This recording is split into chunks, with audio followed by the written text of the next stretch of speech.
Hey guys, welcome to the stream. It's been a while. Haven't streamed as much as I wanted to this year, but you know, make the best of it while I can. This is actually the last day before my kids are home from school for I think 3 weeks. So it's probably the best time or last time I'll have to stream this year. But we'll see.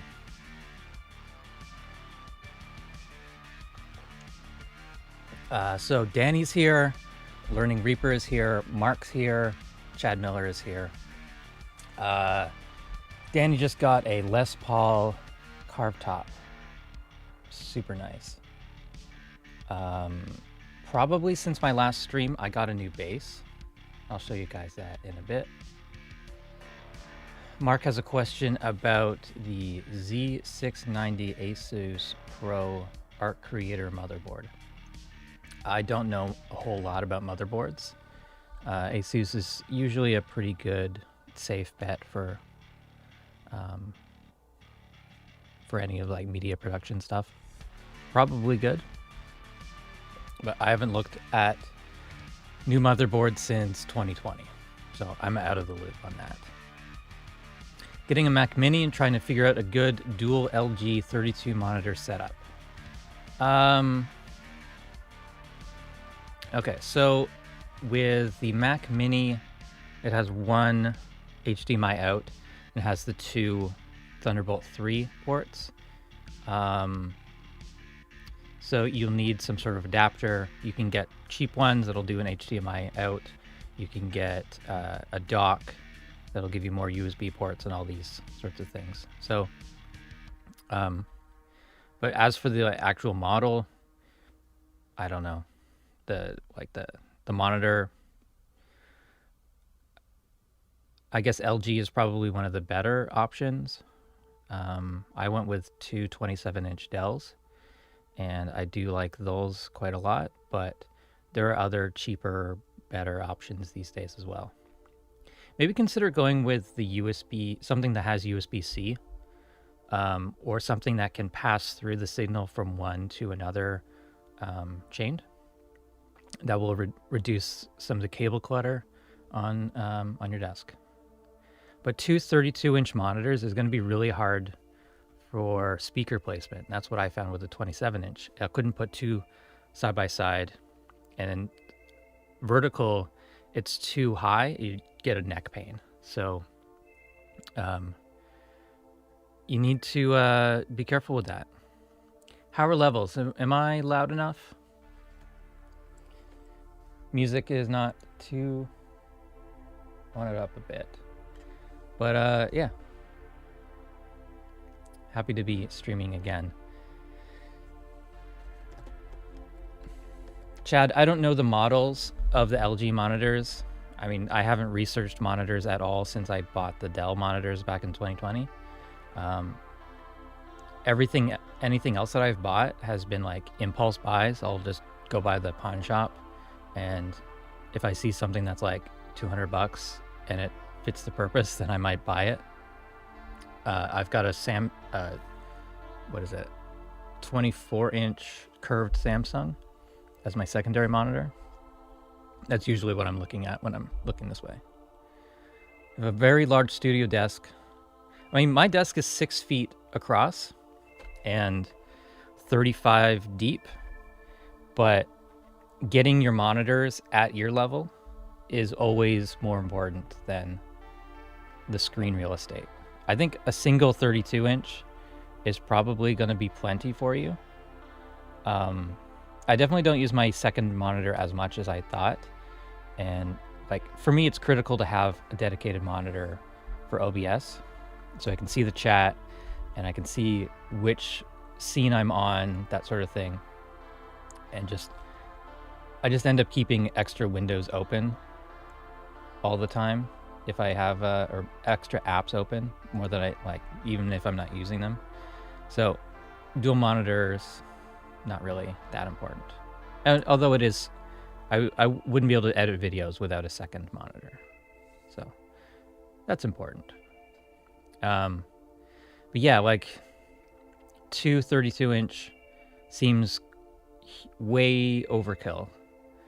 But you could also do like a single 48 inch, maybe. Or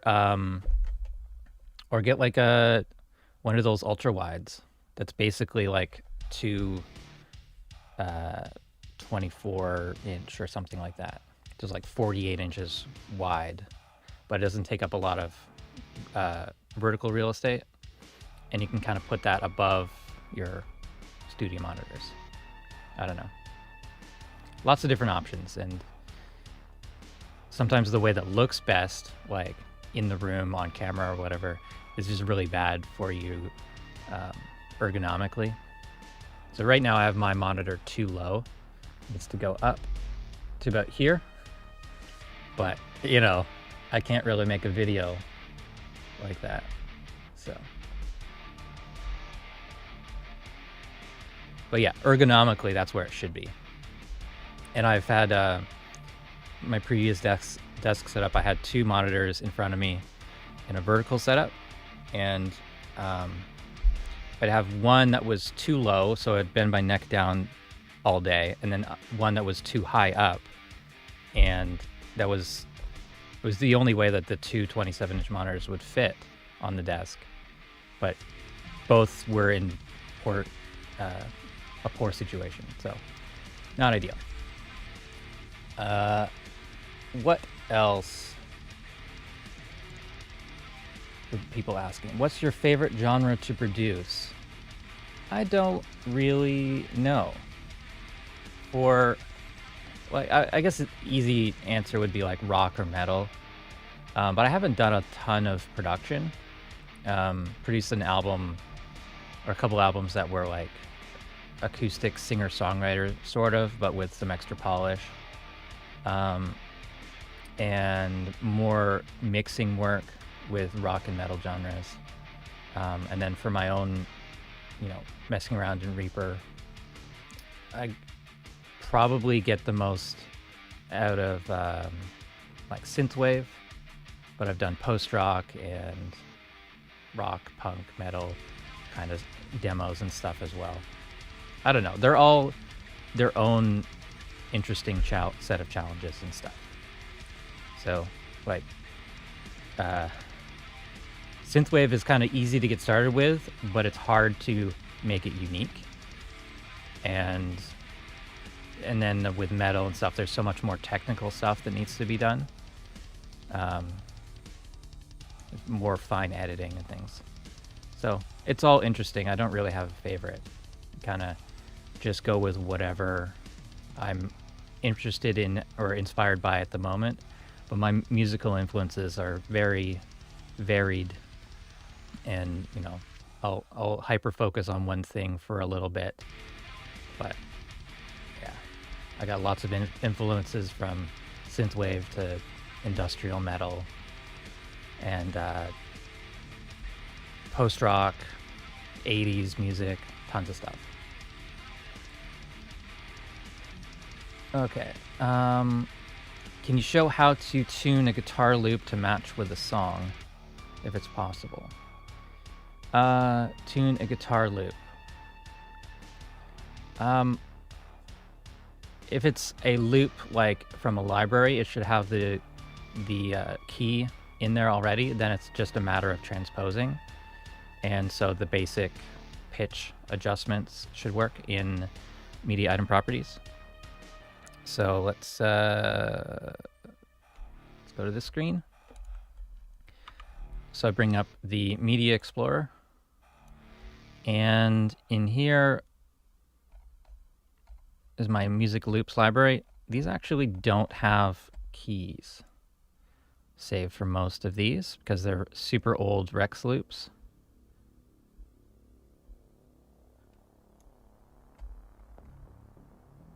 Okay, so here's one.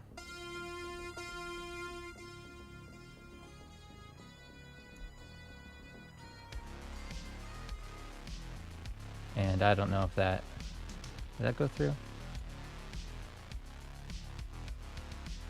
I'm assuming that went through to the, no, I bet it didn't.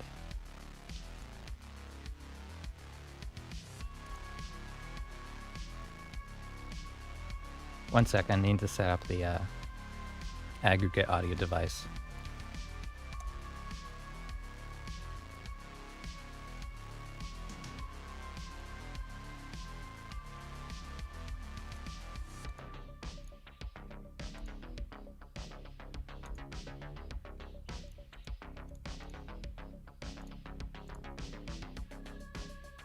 Is that set up right?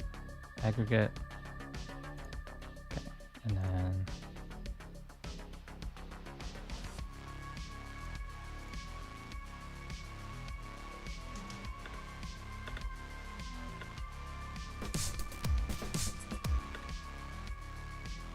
okay. So a lot of these have a pitch in the name, like F in this case.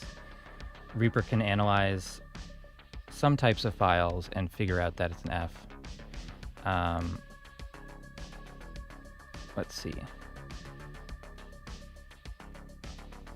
I think it's this one.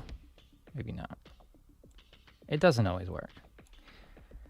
But if we know it's an F and our song is in G, we can just go up a step.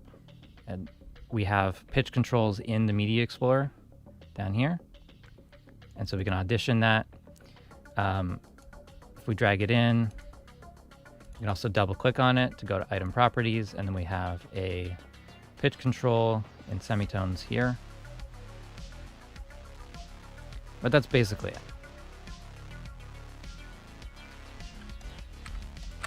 If you recorded a guitar and it sounds out of tune, don't use a pitch adjustment tool, just record it again in tune. Okay. Hope that makes sense. There are different like sample browsers and things that make that easier, like Loop Cloud. That does it really well. What's a great vocal chain when editing and cleaning up a Zoom interview? I think the main thing is getting the person to record themselves locally without going through Zoom, so you're not taking that lossy post-internet, post-processed signal from Zoom and using that in your podcast. You want to take a signal that they record themselves, even if it's on the phone. If they just set up their memo app or something like that, that's going to sound better than going through Zoom and it captured on your end. It's a little bit more work, but it's going to be much easier to clean things up, because you can always reduce the noise, but you can't add in missing words, and Zoom will miss some words at times. And then I mean, it's a clean vocal recording and you can treat it as such. So I've got videos about that. Let me look this up real quick.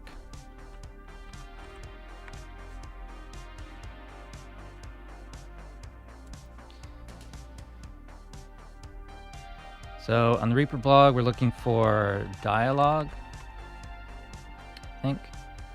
Simple effects chain for a dialogue effects chain with stock plugins.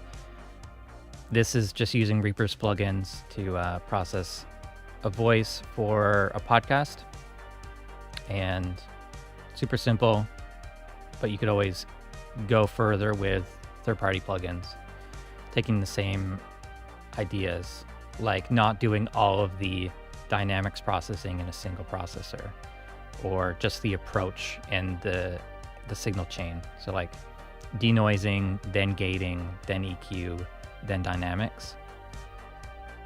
So hopefully that helps. Yeah, just putting keywords into the website or even into the YouTube search.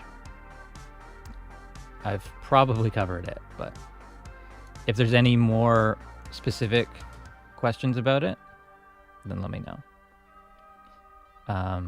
As I could talk a bit about the times that I've had to clean up a Zoom interview. One example of where I've done that is on the mastering show. The first video I worked on or not video, first podcast episode that I edited for this is the Sylvia Massey episode, and that was recorded on Zoom or something like that. And so it was a bit rough, and I wish it sounded better from the start, but I didn't have any control over that. I was just editing. And mainly you're like removing distortion. So you're going to use like the declip tool from Isotope, or you're making the voice sound kind of more pleasant by using EQ. So like notches in the high mids and highs, maybe even low passing it a bit so that the super high frequencies where they tend to crackle and be like fizzy and stuff get taken out. And then like spot fixing pops and things like that. But there's only so much you can do, and if people realize that it's a Zoom interview, then sometimes leaving some noise in is better than cleaning it up entirely and having that noise jump out, or just kind of have like, I don't know. I really hate the like mushy Bluetooth headphones into a Zoom call thing. Like, it's so disgusting sounding to me. It's always better to record cleanly if you can. Yeah, hopefully that helps.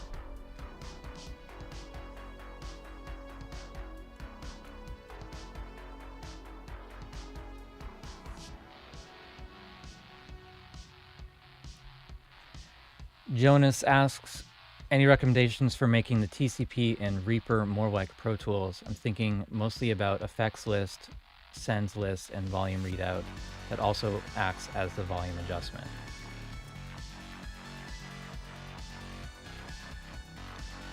You can have effects list and sends there, but you can't change how other things function. So you can see here I've got my sends, or I've got my, what do you call it? Yeah, sends and inserts shown. So that's just by right-clicking in the empty area. And yeah, so if I have something like an EQ here, you can see that there in the list. If I have another track and drag to make a send, you can see that that send is there as well. You can't really change how that looks, or not drastically anyways. And then the other thing was volume. Yeah, you can have the knob, you can have the slider if you go into the theme adjuster and change layout A to volume size, I don't know, like 160 or something like that, and then you have a fader. I don't really like that. I like knob, it's the most compact. But you can't really change anything too drastically.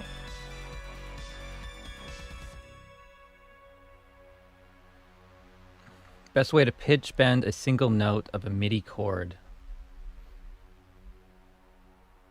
Can't think of a way, to be honest. I don't know if polyphonic MIDI stuff is implemented yet. Yeah, Jason would know. Hey, Jason. Thanks for showing up without any notice. But I know you're always around. You must have notifications on, but I probably should ask the mods to like check if they're available. Oh, Danny saying the paying genre. That's the best genre. When will Reaper update the UI? It looks old, even after customizing the theme. You can't really change everything about it without breaking everything else. So, one of the reasons Reaper is so small and fast, it doesn't take a lot of resources just to exist, is because of reliance on super old libraries that are built into the operating system. So that's probably not going to change. I know people have been constantly asking for that for, I don't know, 15 years, but it's probably not going to happen. I saw a thread on that in the past 2 weeks, and you know, like an entirely vector-based thing is not going to happen. For example, it will become what's the word? High DPI in everywhere. But they're still working on that kind of transition, getting all the icons and everything high DPI. But nothing's going to majorly change. Like the TCP is always going to be like attached to one of the sides, and the toolbar is always going to be above that. There's not, yeah. I mean, you take the good with the bad with Reaper. There's so much good aspects of it that you kind of have to just deal with whatever limitations of the UI there is.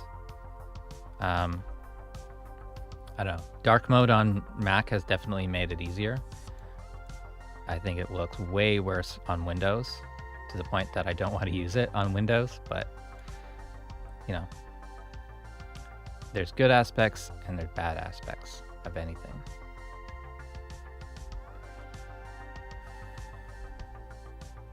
Could you explain how to add a script like little chord box manually to get it to work? I can't seem to make Reapack work. Thanks again. Okay, well, let's start with, let's start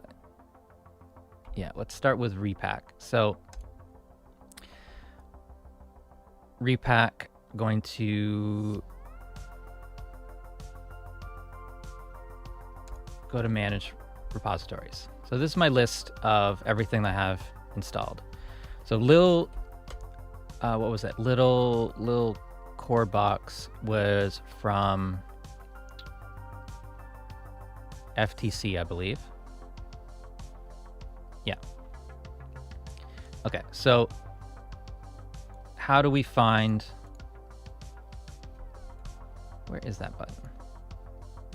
Browse package. I know that there's a button to get more. I know there is somewhere. Okay, let's go to the website.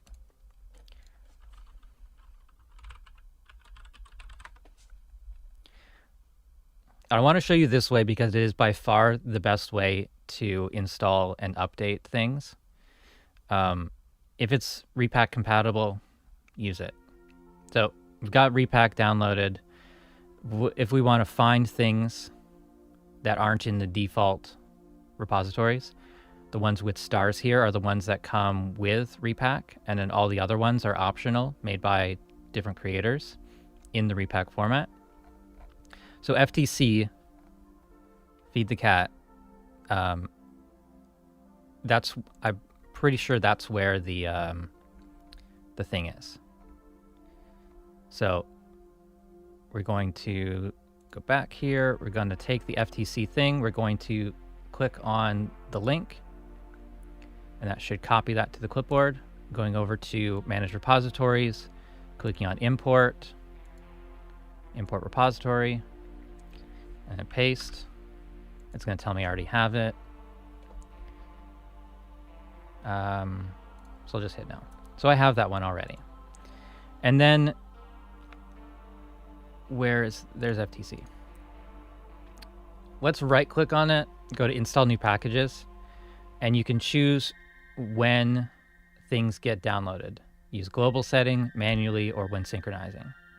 Okay, so these are your two options to set manually or for globally. So I use the global setting, and under options menu, install new packages when synchronizing.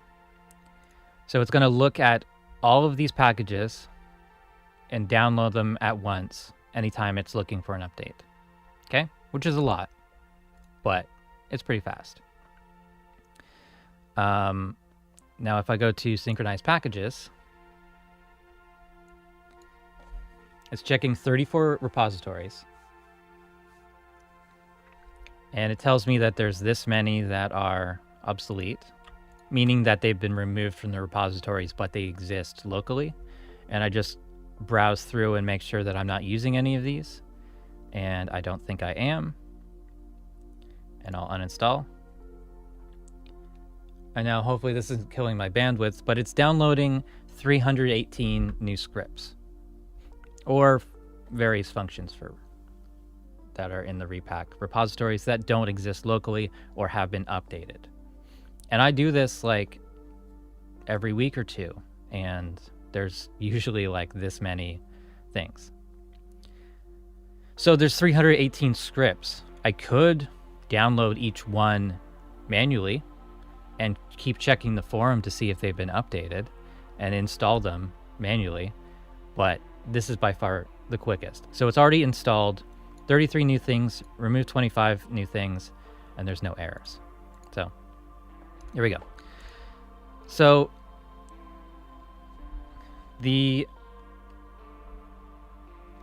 if I want little chord box to open up, I'll come over to the MIDI editor. Once that's open, I can go to the action list.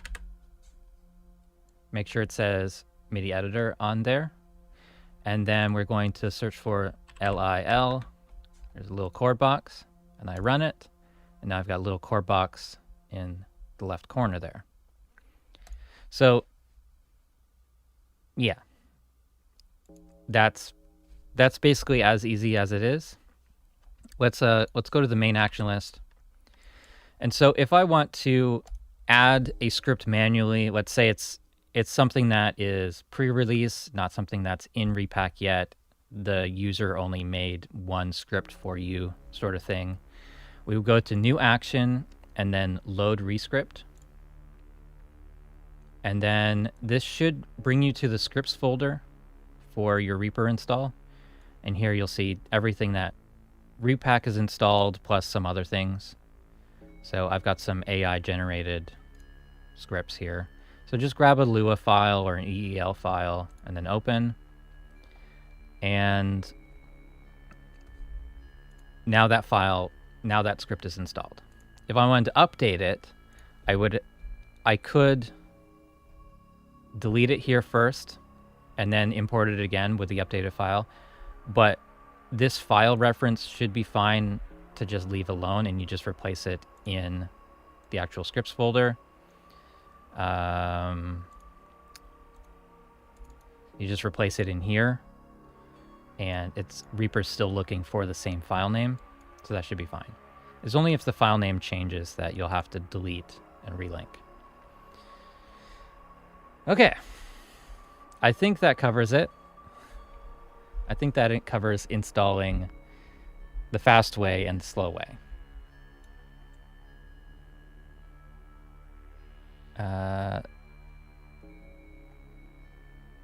Das Davi, or Das Davi, welcome.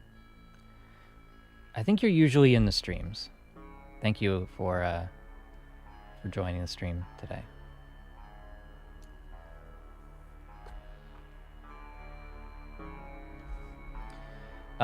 Music today, I don't think anyone asked, but music today is White Bat by Carl Casey. Don't know much about this person, but I looked it up and it is stream safe. And if you like synthwave, dark wave sort of stuff, he's put out a bunch of albums in this style.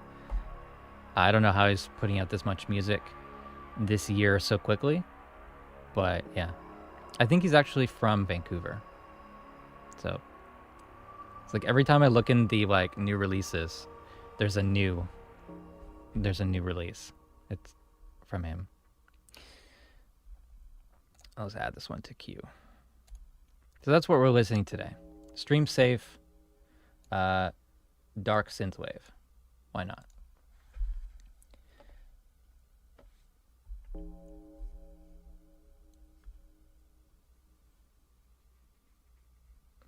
Okay, so AM Audio Online says, for many beginners, Reaper is like a box of Lego from which you have to build the DAW you want to use with SWS and Reapack. What do you think about pro users developing Reaper ready-made configurations and maybe making a source of income from it? Yes, I think that's a good idea. It's something that I wanted to do for a long time. It's something that I got pretty far into doing, but then never released it. Basically because I couldn't find a good way to install things on another computer without also having to spend an hour or two explaining how everything works.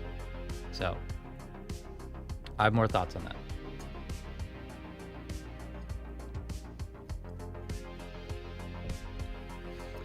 So you can make a ready-made configuration, but people will still be lost with how to use it. So the education aspect of it is almost more important. And at that point, this is kind of like my Fresh Start series. Like, we're making this configuration together and I'm explaining every step of it and why we're doing it. And yeah, it's like 6 hours or something, but people understand the settings and why they're like that and how to use them, rather than just be given something that may or may not be better than the Reaper defaults. It's just different to them because they may not have any bias already. So should they make an income from that? I think you should make an income from anything that you're putting work into, anything that has value. So you know, maybe you release something like that, and then charge like, I don't know, $15 to $100, depending on how much work goes into it. It's the documentation that's probably the hardest part, because you could just share your configuration, but it's probably not going to work for anyone unless you tell them how it works. And that's what I ran into. Basically, like anything that has a path. So the plugin folders, the which plugins are installed, so if someone doesn't have the certain plugins, you can't also share track templates or plugin presets. The VST folders are drastically different for Mac and Windows, and really for every user. There's like 12 different folders for VST plugins on Windows. So that becomes an issue. And then the auto backup setup and stuff like that, there isn't like a way to automatically like create the folders and stuff that wouldn't like be seen as a virus to an operating system.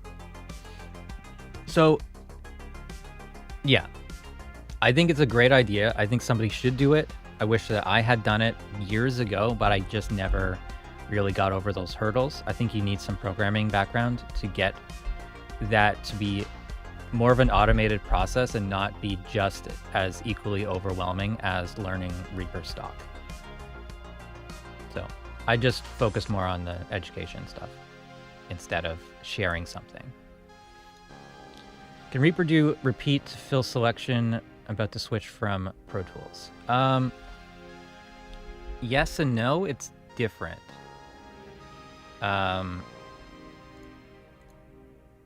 Repeat to fill selection.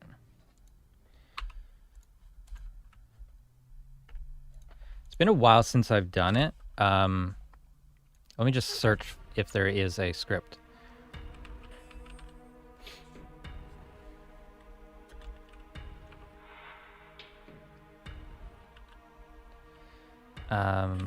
Fill.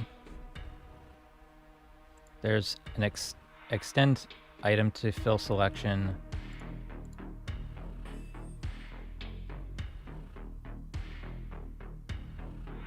There are things to fill gaps between items. But if I remember correctly, the option in Pro Tools is a bit different. But I'm guessing it's for like room tone fill, right? Is that the application of it? Oh shit, I'm so far behind in the chat, I just realized.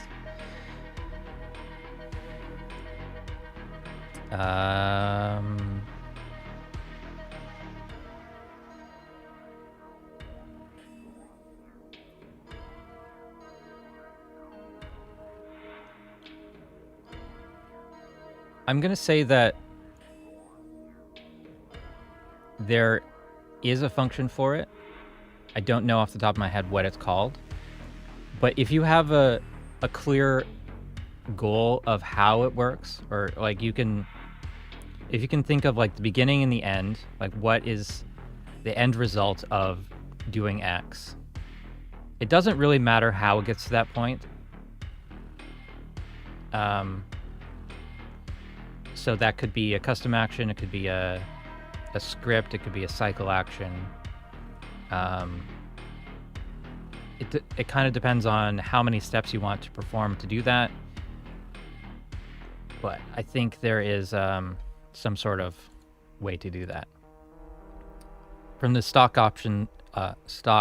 actions, there's insert, extend MIDI items to fill time selection. Obviously that works on MIDI items. In the SWS, there's stretch selected items to fill selection, trim items to fill selection. I've got an action to double click and then stretch an item, and that will start looping that section of it. So I have done things like split a tiny item and then stretched it, and that'll work for like stretching at a room tone. But if you've got like a gap here and you just want it to like stretch or something, there's lots of ways to approach it. You just need to figure out like the fine details of how it's accomplished, what makes the one in Pro Tools work right. Too lazy to configure Reaper, just want to find a good config setup by someone. Yeah, talk to AM Online. See, you guys should work together. DAWs says, tried a lot of DAWs before I stuck with Reaper. I have Bitwig, so I won't be using any others than those two. Yeah, so I started with Windows Sound Recorder. It was probably like officially the first time I was like making music or sound effects with a computer.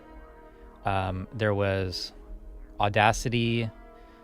Audacity is what I started editing my first sample library in, and that was such a pain.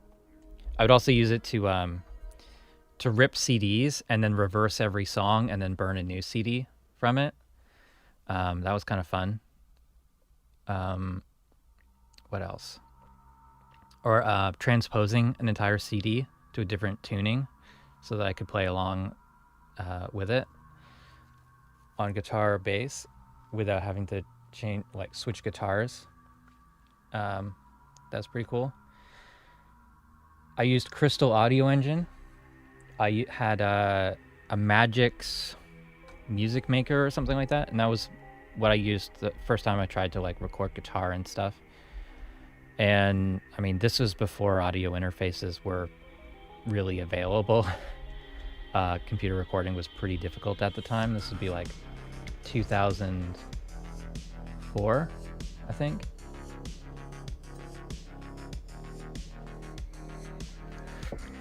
If I remember correctly, I had a Sound Blaster USB.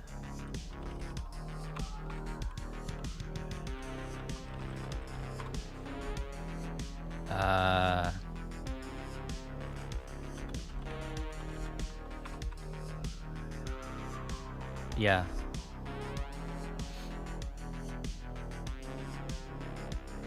Come on. Load. This was my first audio interface. It's the only one I could find that had a USB.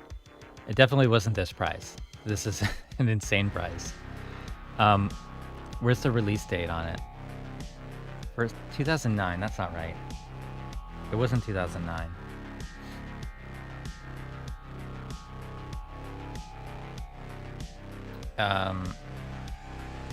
But yeah, it was like the only interface I could find with a USB connection. And then, so I used some sort of adapter to get a mic preamp into it. And then I would record into Crystal Audio Engine or When was Crystal?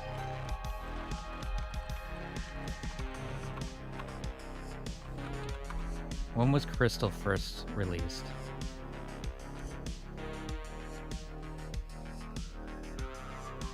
2004. Yeah.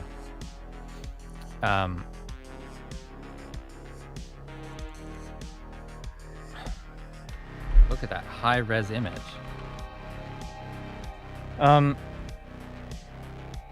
Yeah, so that was my first DAW. Probably. There was also the Magix. I don't know. It was before Samplitude. Was before Acid. Music Maker. I got it on CD at Radio Shack. And let's see, 2004.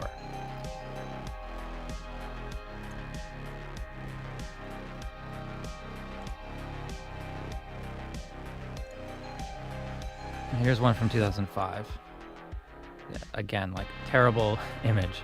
But this doesn't look any different than like any other DAWs, really. Like the Windows interface changes, but like they all kind of look the same. Like this looks like Reaper to me in this blurry image. Like the waveforms look the same, the envelopes look the same. It looks overwhelming in a way. But that was, yeah, my first interface and software. Then I went to audio school. Oh, I also was a FL Studio user from 2002, probably. But I didn't really have audio recording for quite a long time. But I used that one. I used FL Studio until 2006, probably, maybe 2007. I had the producer license, and but I started out with that using the demo, and I would just have to like keep my computer running or like keep the project open until I got to the point where I could export the song. And I was probably using it like that for like 3 or 4 months before I could afford to buy like the basic license, the $99 one, and then eventually got the like $200 license. So I made a lot of music with that. I was doing like industrial metal sort of stuff. I was influenced by like Skinny Puppy and 9 Inch Nails and Marilyn Manson. So that kind of stuff. And then we would layer guitars and then try to play live with that. So that little USB interface was like the only way I could get my laptop connected to a stereo or a PC or to a PA without all sorts of background noise. The USB thing solved that issue. Then I learned Pro Tools in school. Spent $20K to learn Pro Tools at school for a year, every day, like 8 hours. I worked at a little studio. I then got a job at a store that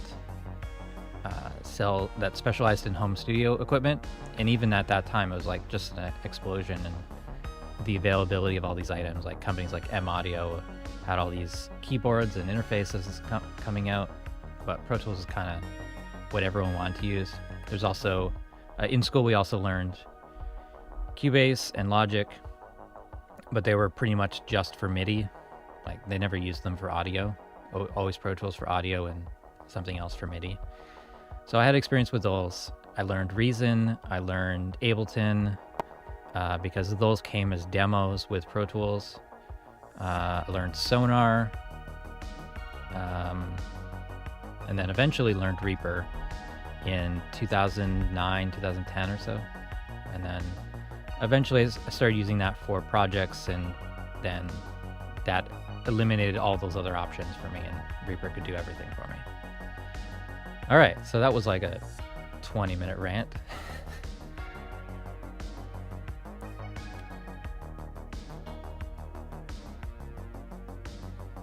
If using hardware reverbs or delays, is it better to use reinsert or a send bus track and just send to the device and monitor input on the channel, not using reinsert? I would say it's better to use reinsert, but you're still going to do that on a separate channel. Yeah, I would. The main thing is that it's latency compensated, so you want to do it that way.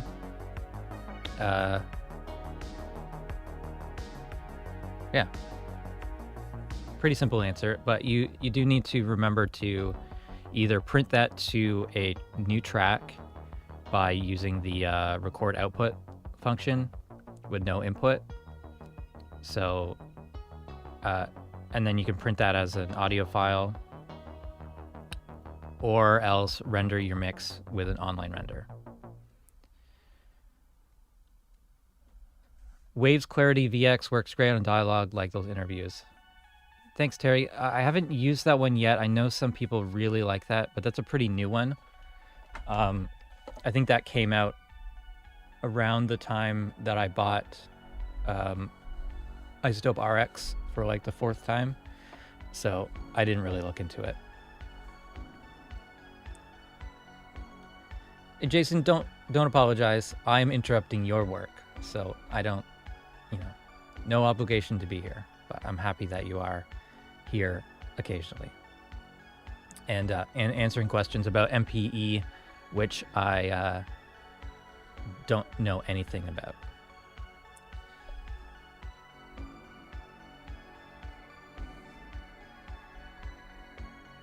Okay, and then you guys are talking about MPE and stuff. Somebody said faceplant instead of faceplant. Funny.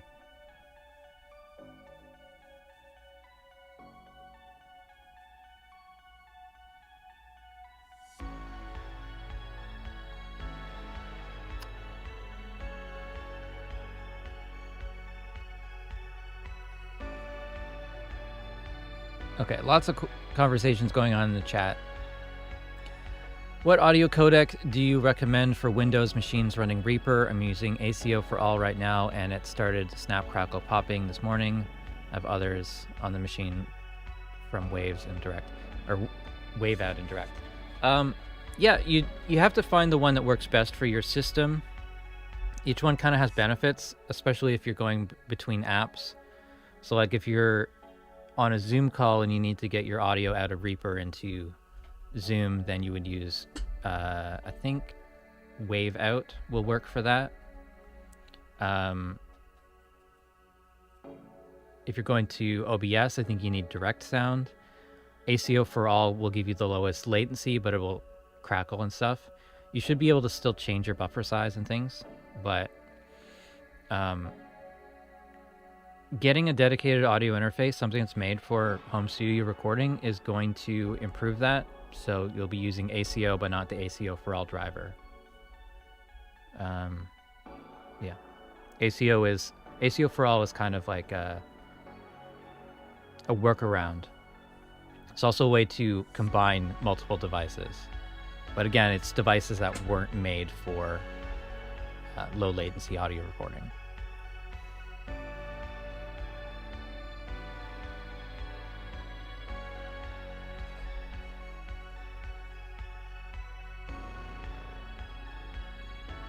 Okay.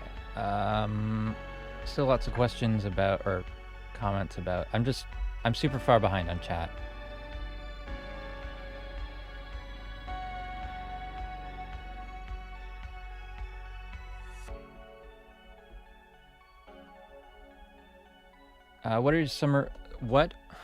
Bradley asks, what are some of your favorite plugins for creating synthwave?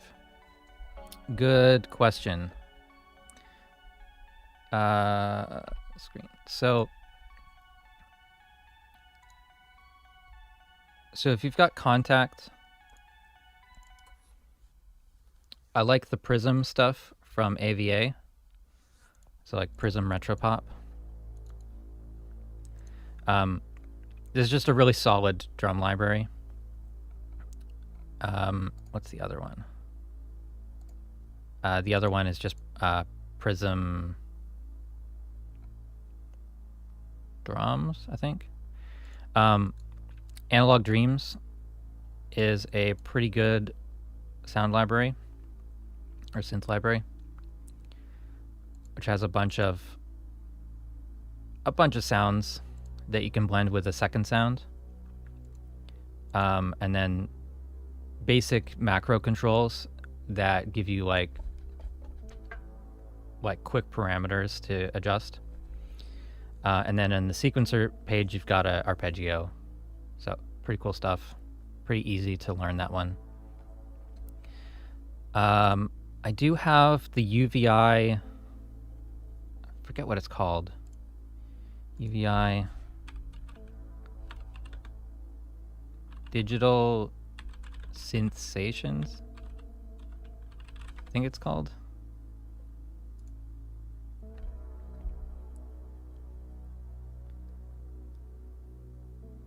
I got this a few years ago. So it's like for 80s, 90s digital synths. I have to install it again and go through all the presets again because I've forgotten. But there's some like iconic sounds in there. I just don't remember any of them specifically. There's one of them I didn't like at all. I think this one, the DS90, I did like. And the DSX I liked, but I didn't. One of these two I didn't like. I can't remember which. But there's a bunch of great sounds in there. I also have Thorn. Thorn is great for like a more modern kind of aggressive sound. It has a great glitch sequencer, arpeggiator, built-in effects. I really like this one.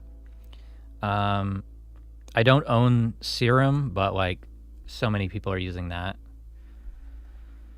I probably would not recommend something like the ARP 2600 sort of thing because it's, yeah, that's not really going to get like the more modern or futuristic sound. It's always going to kind of sound retro, and it's just so hard to learn that one. What else? Oh, and I recently bought XO from XLN Audio. And so this is going to be my new like drum sampler, basically. But yeah, I don't have any proof that I use that for synthwave yet. Prism has been the one that's the most kind of inspirational for creating new songs, just because it's like a simple curated like 4-piece kit, and I don't need to worry too much about finding separate samples because all the library or the library kind of gets that made for you. You can also try something like Fury 800, which is kind of tricky to learn, and then this is going to need like distortion and delays and stuff as well. But you could definitely do synthwave with just free plugins, but yeah, you're gonna need some synths. What's bad about x86? x86 is only bad. Yeah, x86 is the 32-bit version of a program, essentially. So like it's limited to 4 gigs of RAM. Reaper can run an x86 plugin, a 32-bit plugin, and bridge it, but then it makes it like a separate program, and then it's just a little bit more difficult to work with. And at this point, if something is only available in x86, it's basically abandoned, and you like as time goes on, it's just going to become more of a liability. Maybe your projects don't load anymore. But yeah, if basically it's been out of date for over 10 years now.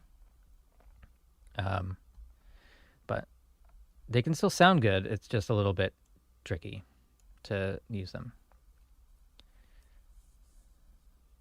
What stock Reaper plugin do you recommend for making vocals super loud? My videos seem quiet.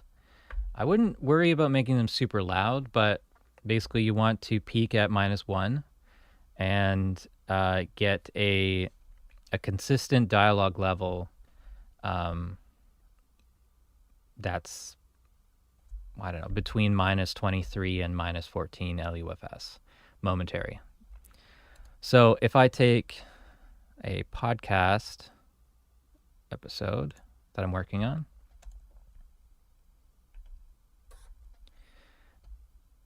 so if I have this podcast episode and I load up this Hata loudness graph, you can see that the dialogue is pretty consistent between these two stages. You might be able to see a red line and a green line. I never want my voices to go below the green line, which is at -23 LUFS momentary, and never above -14, for too long. Maybe one or two word, maybe one quick sound would be fine.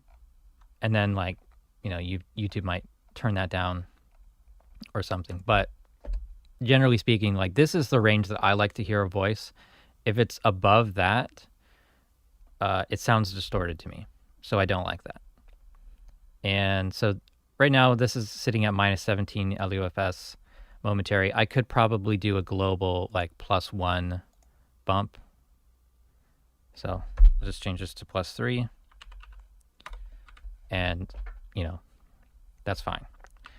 As for processing this, there's several things in the chain. So each voice has denoising, an auto mixer, which just kind of eliminates some of the automation that I need to do. Which, as you can see here, there's still quite a lot of manual volume adjustments that I've made. EQ, compression, limiting. I'm using 2 stages of compression and limiting. So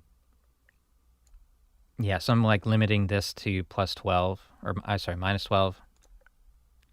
And if I turn this up here, unlinked from the threshold, it would be a lot louder. That's then going into a de-esser, a Nova, which doing another de-essing, Rex comp, brick wall limiter. So multiple stages of kind of turning things up, compressing them, and then maybe turning them up again later. But I would go for consistency, not jumping up and down in volume between different sections of your videos. Because people can turn it up to an extent, but if it sounds distorted, then you've gone too far. So start with a brick wall limiter if you haven't done that. I don't know what's happened in your videos so far, but brick wall limiter, making sure everything's consistent, and then turning it up a bit.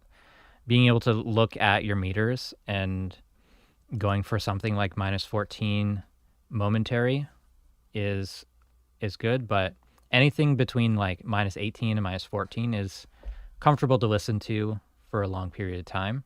Anything above that is, for a human voice, that gets pretty rough. So our music stopped. So just be aware of that.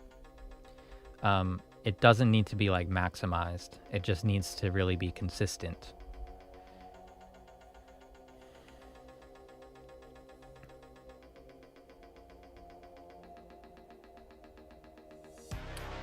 Room tone fill for editing podcasts and audiobooks. Yeah, for podcasts, I never bother with room tone fill. I just gate or edit it down to silence with volume automation. I know audiobooks it's important. I do have a video about some room tone workflow, and I did do some sort of fill thing, but it's kind of complicated. I can't really explain it again here. Let's search for fill. Yeah, paste to fill selection. So, who was that? Yeah, this might be helpful for you.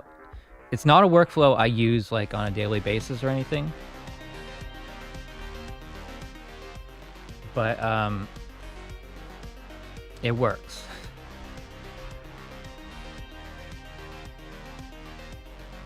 Jason's first DAW was a Magix product or Fruity Loops. Cubase. Oh wow, I'm really far behind on chat.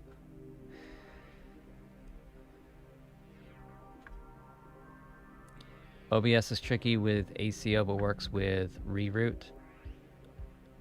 Yeah, OBS updated and the ACO plugin did not get updated, so it broke for a lot of people. So, I mean, it's such a tricky thing to say. Like, OBS 28 is so much better, especially on Mac, but then on Windows, OBS 27 worked fine with the ACO plugin, but if you update to 28, you'll lose the ability to record Reaper. But I think if you switch to direct sound, it should work.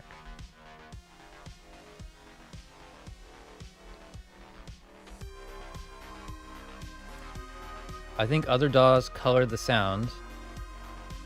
How could I prove that? I don't believe you. There are some differences, but it's not going to be like, I don't know. It's not like one DAW sounds better than the other. They shouldn't color the sound. That's the point of it. It's lossless digital recording. It shouldn't be changing the sound.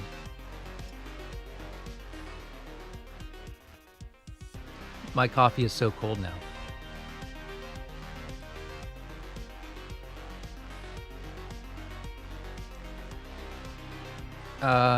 Probably asked a million times before, but what do you use before Reaper? Yeah, I think you came into the chat just after I talked about it for like 15 minutes. Have I used trackers? No. Audacity, Crystal Audio Engine, Magix Music Maker, FL Studio, Pro Tools, Cubase, Sonar, Logic, Ableton, Reason. I used all of those at various times, and now only Reaper.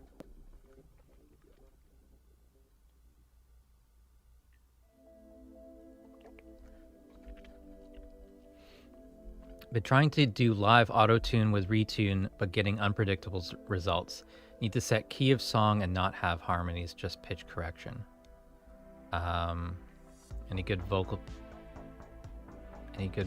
chain, stock plugins, new to Reaper, singing, playing guitar, and trying to produce a recording of songs. This sort of came up earlier. What I'll recommend for you, if you go to my website, reaperblog.net, if you go to the free beginner mixing course, I do quite a lot of, everything here is using stock Reaper plugins. It's a bit old now, this course, but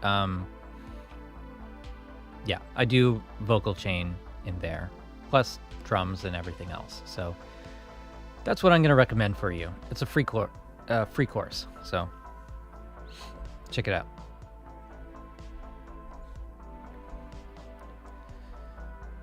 Can you bypass the loud feedback you get when using loopback mode with Wasapi? I'm not sure. I don't think I've ever used it. You might want to mute your main out when using the loopback, or record without monitoring. That's probably the way to do it.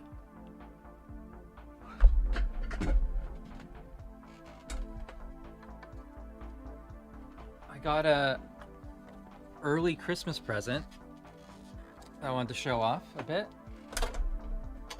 This bass was one that I've wanted for a long time. Why can't I have to zoom out? So this bass I've wanted for a really long time because it matches my Telecaster. It's the Fender Aerodyne bass, jazz bass.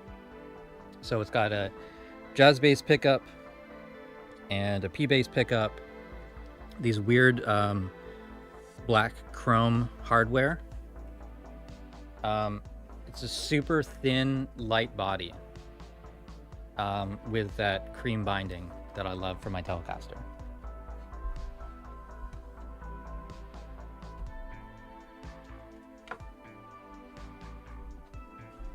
And this is my Telecaster that I've had since, I don't know what year, but a really long time. And it's one of my favorite guitars. And so ever since I got this, I've been thinking of getting that bass, and it's just never been like available when I have money, that sort of thing.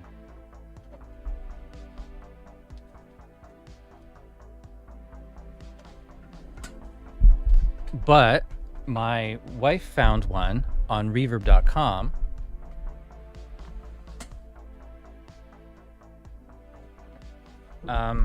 And picked it up for me, and it arrived, I don't know, beginning of October, I think, and there's no room in the closet, so I got to play with it early. It's an awesome bass.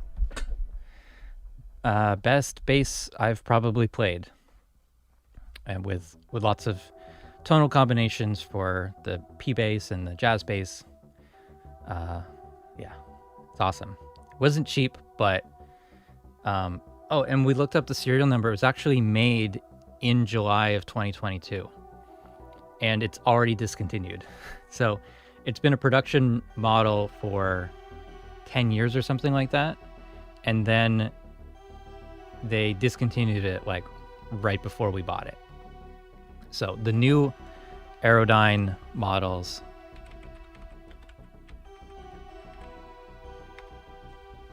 are just fucking awful.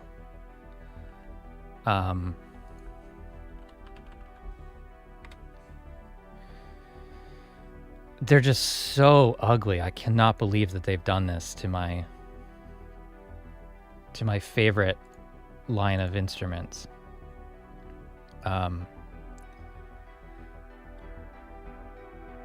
Yeah, just awful. Like, oh, come on. Like, this Telecaster looks awful. Why would they do this? This is, and the gray is probably the best looking one. This is, to me, this is not the Aerodyne. The Aerodyne should be black with a cream binding. And then for the basses, they don't even have the, like, the PJ pickup combination. They don't have the black chrome. I don't know. It's just wrong. Ew. And there's like a green Strat or something. So gross. So gross. Anyway. Yeah, love that bass. Highly recommend getting one and trying it out. Like, if you see it in a store, just try it out. And yeah, fantastic. It just, and it's not even the first, like, it's, I guess it's my second real Fender guitar. And earlier in the year, I got the Fender Baritone. Squire Baritone. And you can really feel the difference in quality.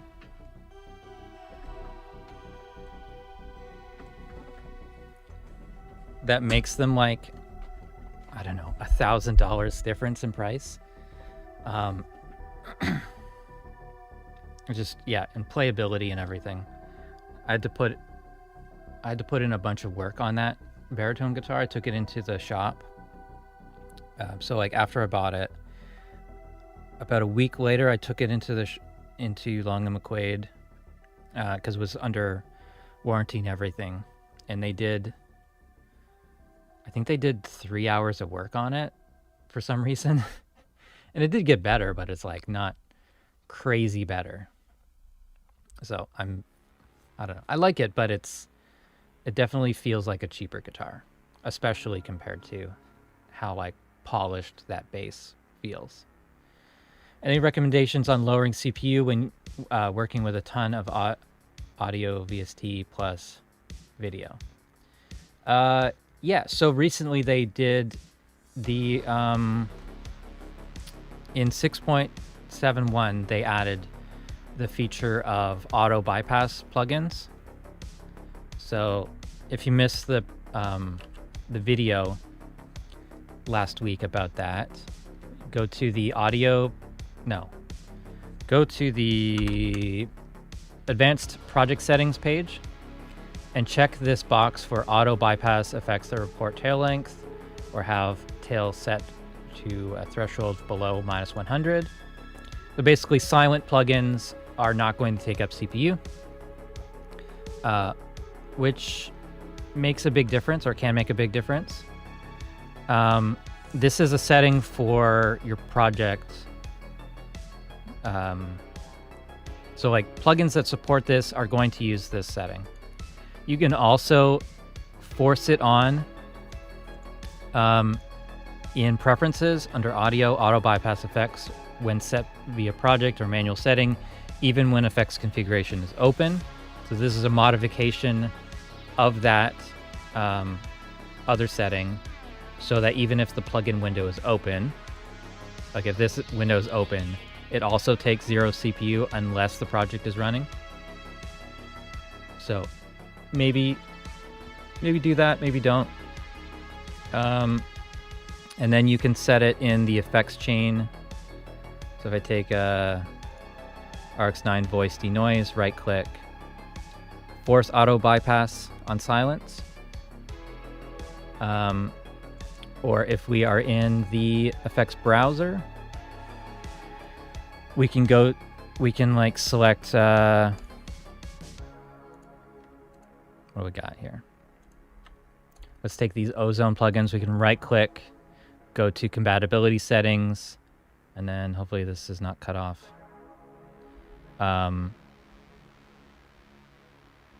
Use automatic tail detection as an option there. So that's one way to save CPU. You mentioned video. Make sure that your audio tracks in the video file are set to ignore. So let's grab a video, turn off autoplay.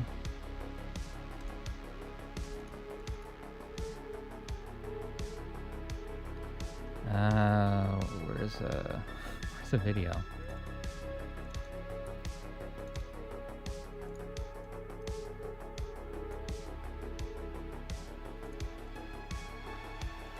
So you probably already know this, but if you have a video, there's also the stereo audio file embedded in it. Right click, source properties, check the box, ignore audio. And then, yeah, that's going to take less CPU. It doesn't have to access the drive like twice for the different streams. There's another setting, I can't remember if it's on or off by default. But if you do want to have the audio playing out of those video files, there is this option. Where is it? Isn't it there?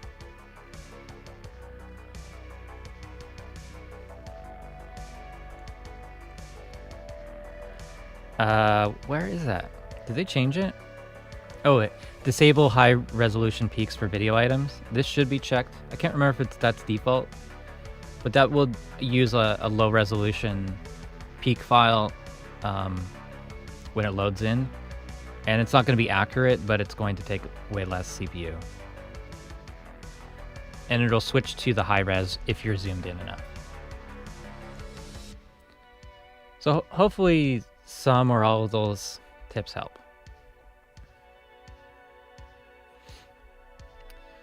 Are the stock Reaper guitar amp simulations good, or is it better to reamp?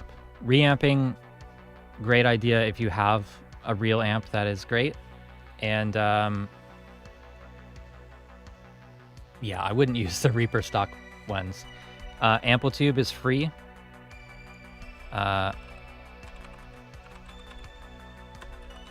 Amplitude CS is free. Comes with a decent starting point sound. So I would get this one, honestly. You get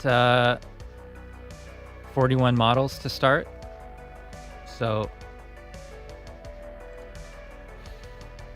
that's what I would do. This is like my go-to for anything. There's also this ToneX plugin, which is a separate plugin. Where is that? ToneX. There's a separate free plugin called ToneX, which just some other variations, a different way of modeling amps. I don't know. There's so many great virtual guitar amp plugins out there now that are free, or are like a limited version of like a larger collection, like Amplitude. I don't think there's a free version of Helix, but that's also good. But yeah, I wouldn't bother with the stuff that's built into Reaper, unless there's something in Reapack that I have missed.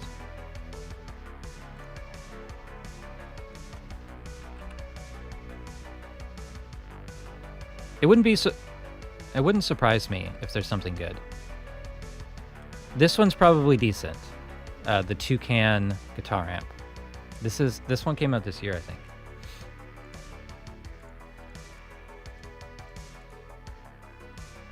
But I don't think I've played with it.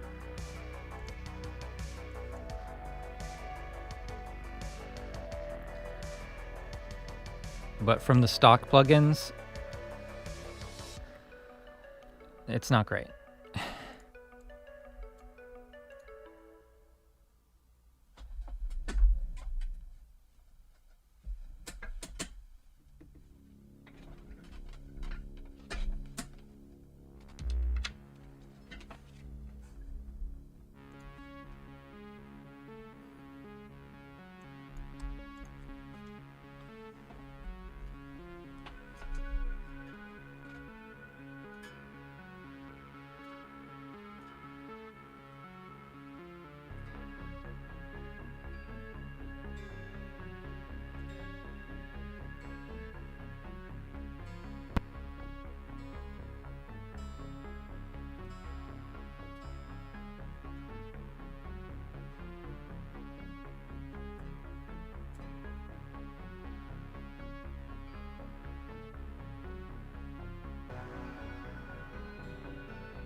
My latency.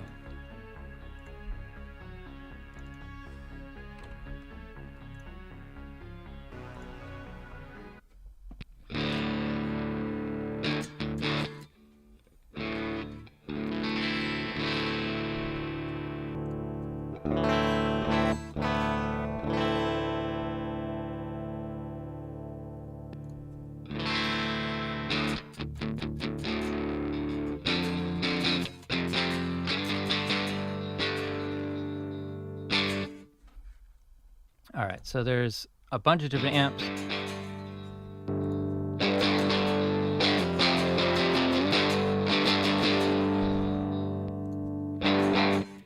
Looks like I don't know what the white one is, but the black one would be what, a Vox? A Marshall, a Fender. What's white?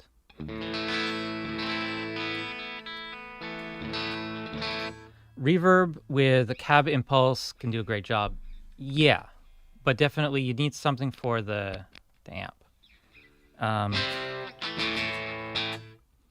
Would you do a live show around 7 p.m. Eastern time or 5 hours from now? No.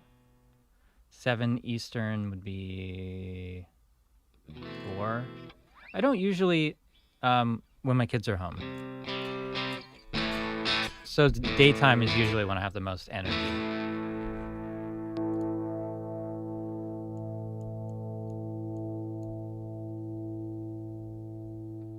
All right. Now I wonder if this is gain staged like a tube amp. There's some zipper noise, which is not great, but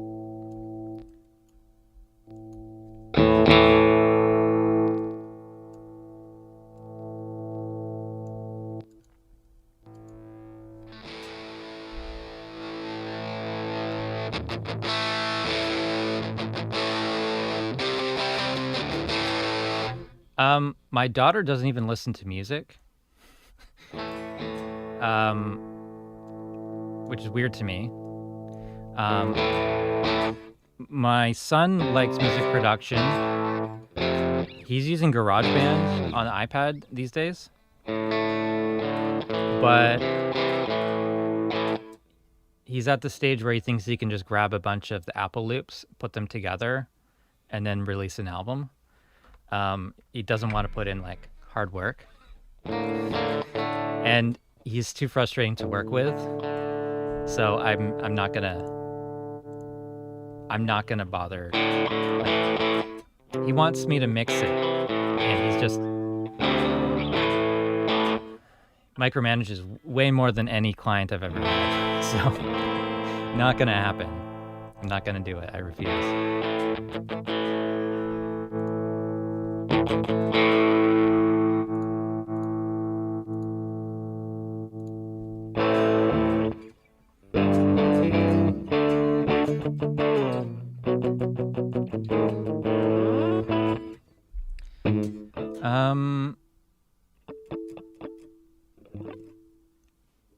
Yeah, Kenny is how I found Reaper. Or one of the reasons I stuck with Reaper. But yep, he's got a great channel.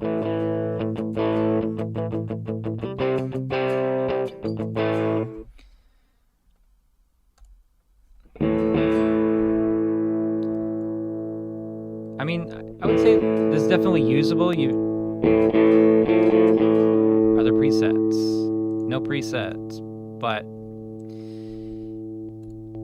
yeah, it's not too complicated. It is a bit simplified, right?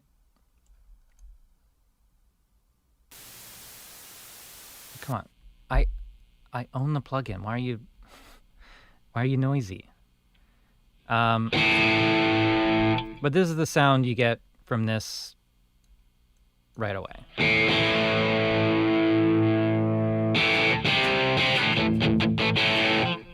And if we go to the cab section, we've got, or I at least have all of these cabs unlocked. I don't know which ones are free and which ones are paid. If we go over to the room section, we can see the mics on the cabinet. We can move them around and stuff.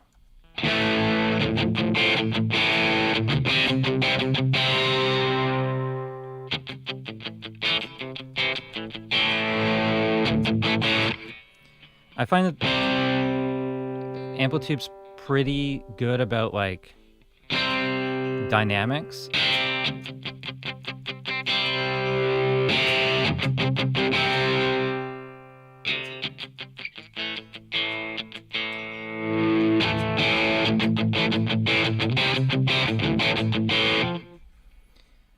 And then we can go over to the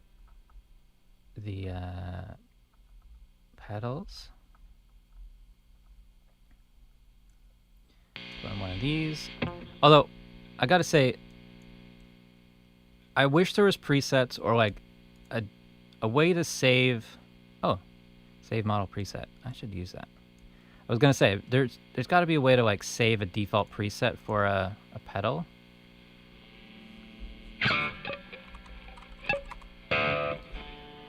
Let's do save mount preset.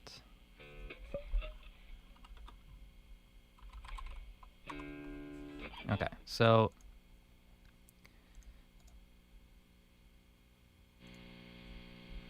yeah, there's presets, but they're less visible than I think they should be.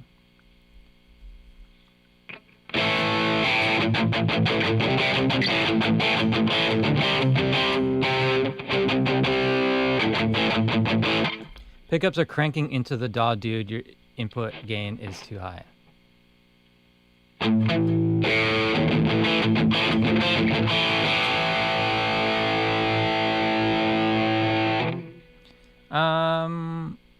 It hit minus 1.5. I don't think it's that loud.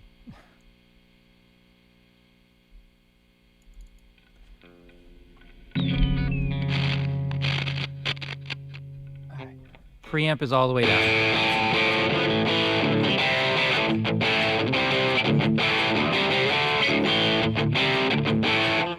Is there a way to input 2 different MIDI controllers into one MIDI track? Yeah, you just put it on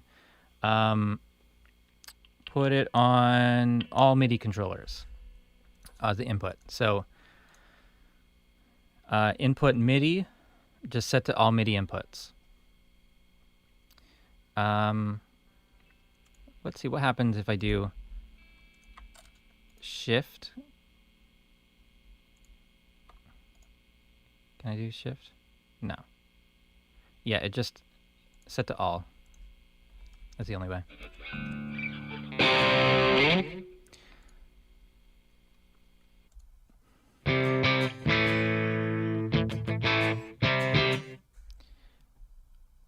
Why did I save that?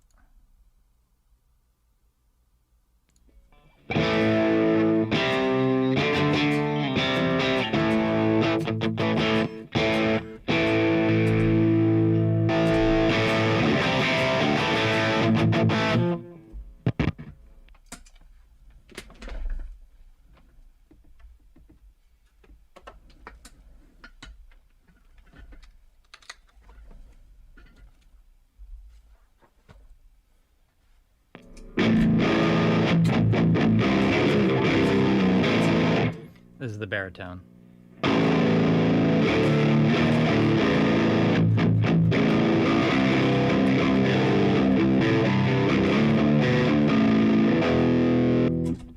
Do I stream on a regular schedule? No, I don't. It's whenever I feel well enough to do it, and it hasn't been recently that I'm not going to stream the same day as I publish a video, and I'm more likely to stream if I don't have a video that week, or if it feels like it's the last chance I'll have to do it for a while.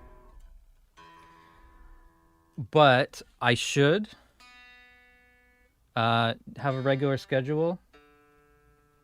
That's what people like, right?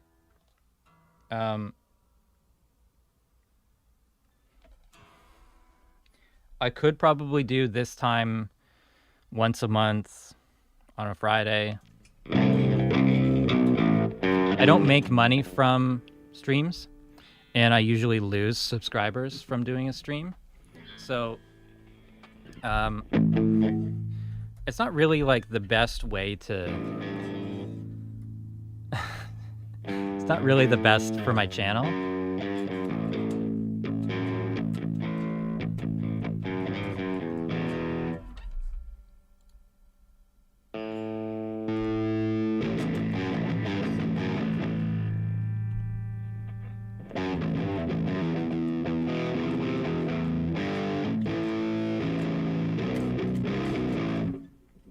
All right.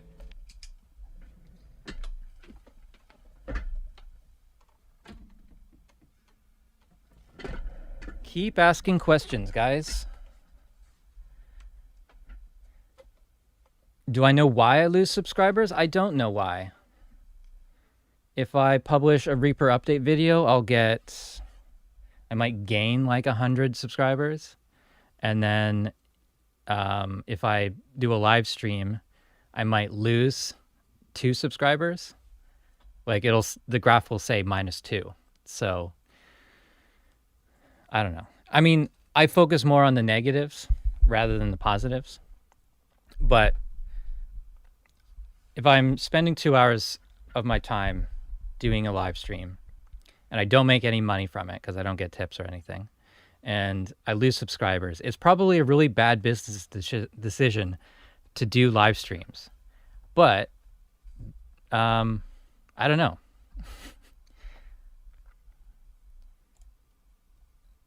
I still enjoy live streaming because I think it's a skill that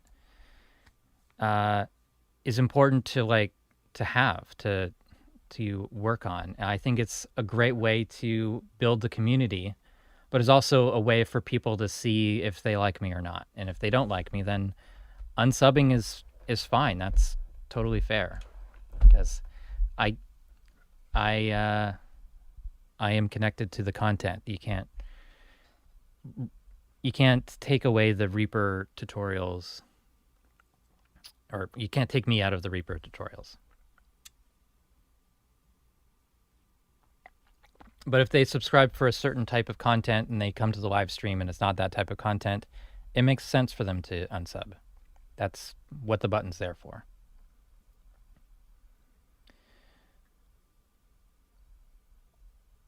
So, yeah, I'm not too worried about it, but it definitely, yeah, it's a bad business decision, but I think it can be a fun time.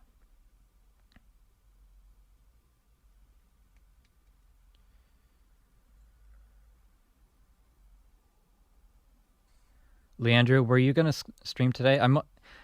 Part of the reason I don't stream often is because I'm like I don't want to take people away from the other like smaller channels that are streaming right now as well. So it's a thought I have. I'll like wake up in the morning and I'll think about maybe streaming, and I check and I see that there's a scheduled stream for this time, and I'm like, I'll let them do it. Maybe I'll stop by. But I don't like shorts either.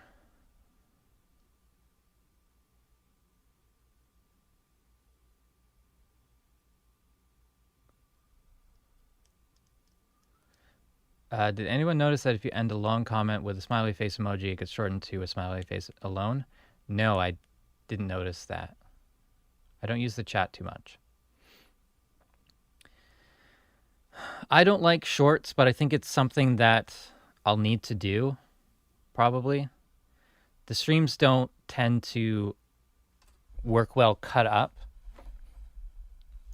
Or, I know sometimes I'll watch back a live stream with the intention of cutting it up into short content or just like separate videos on different topics that we cover in the stream. And it just doesn't feel that good. I think the being here live is what makes it interesting.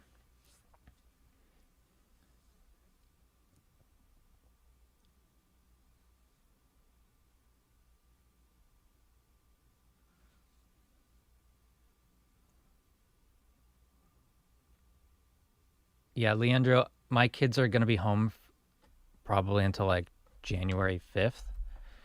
So I don't know if I'm going to have another time to stream, or, like this where we can kind of just, it's quiet and I can relax and stuff. Not absolute chaos.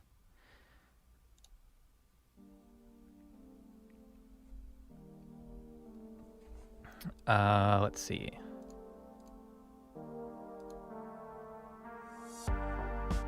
Yeah, they're at home at least 2 weeks. So it'll be rough. This is like my last day. This is my vacation day, and my next 2 weeks is like solid work of watching the kids, and then all the stresses of Christmas. Do I post a notification of the stream ahead of time?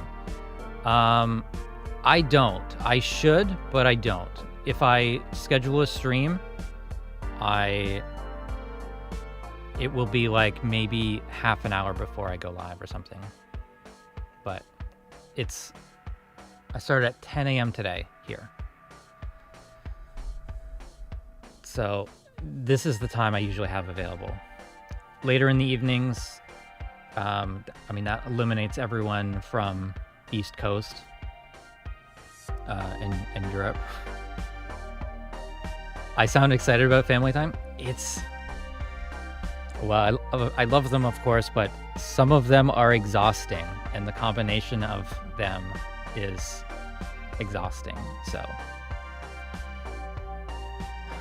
it would be, yeah, I mean, YouTube has a notification thing. You're supposed to be able to notify before a stream starts. If there's a scheduled stream, you can click on it and get a notification. That's never worked for me personally. The notification goes nowhere. And I think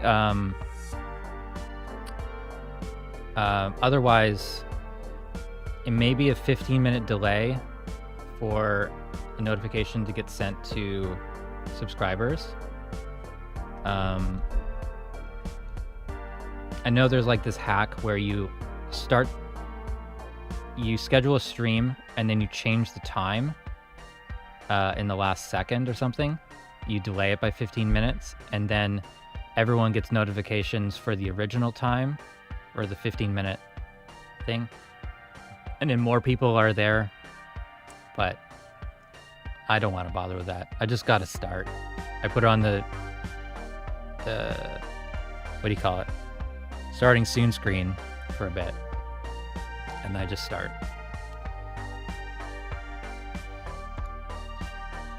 What was I doing? I don't really have a plan for the stream today. It was basically just cool and A. Cool music. This is made by Carl Casey, Carl with a K.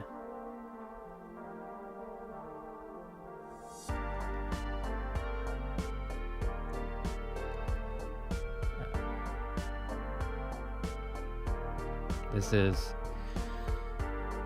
White Bat.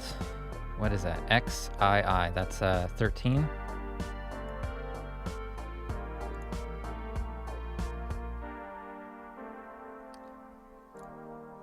Yeah, this guy seems to be able to crank out synthwave stuff very quickly, but it's all made for streamers, which is pretty cool. Another library I use is Stream Beats. They do more like lo-fi beats and stuff. A few different genres, but mostly lo-fi. I use that for the soldering streams. And the heavy metal that I play on streams is from Backing Track.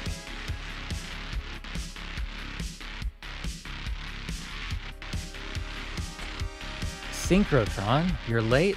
You're not late. Happy to have you here.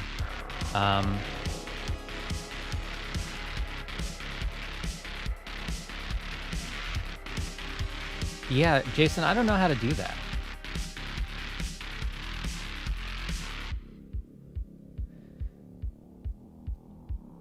Yeah, I mean, I don't watch a lot of like music production streams, or very rarely, because like I'm sitting here staring at Reaper like all week, so like it's not always. I don't know. It's if it's my hobby, I tend to invest more time into it than if it's work. When you don't, when you put your stuff on DistroKid, you don't use the content ID. Yeah, that would probably do it. There might be additional options in content ID. I don't feel like there's anything wrong with Content ID. I don't know. Actually, maybe you guys can help me with a decision here.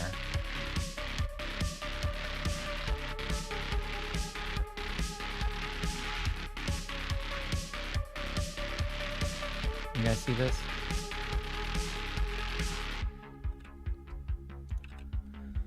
Speaking of Content ID, I've got 2 videos that are using 90 to 100% of my video that I can have removed. They've been translated to from English to Russian, I think. The problem I have with it, I mean, first of all, like, why translate a video yesterday to something that is like obsolete? I don't sell this app anymore. So yeah, when people are using your music or whatever, when it's in the Content ID library, you'll go to your channel copyright page, and yeah, you'll get a list here. You'll see how many views it has, who did it. Should I leave this up or should I remove it? Community, I need your input on this.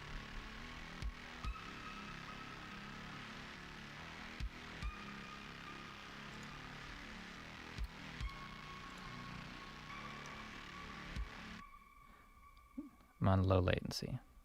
This feels like a lot of latency, guys. 1 vote for leave it, 2 for remove.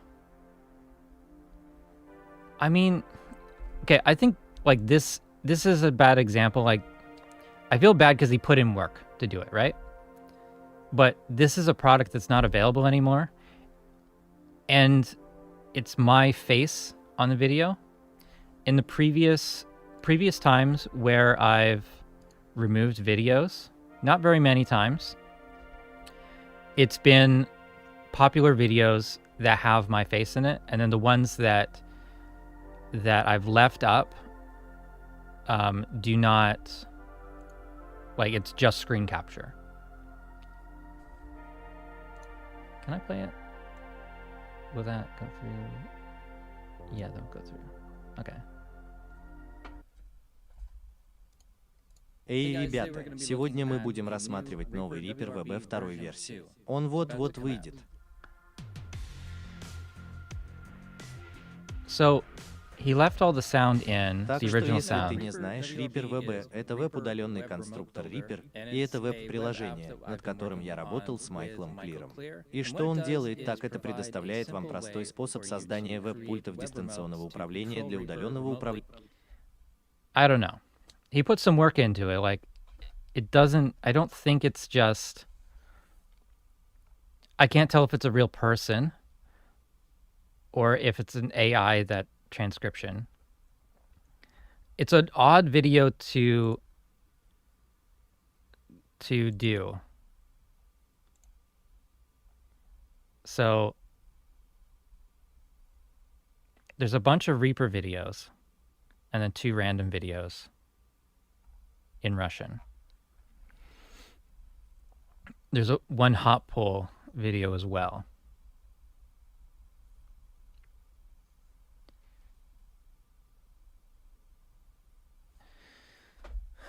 Yeah, I mean, definitely they could ask me.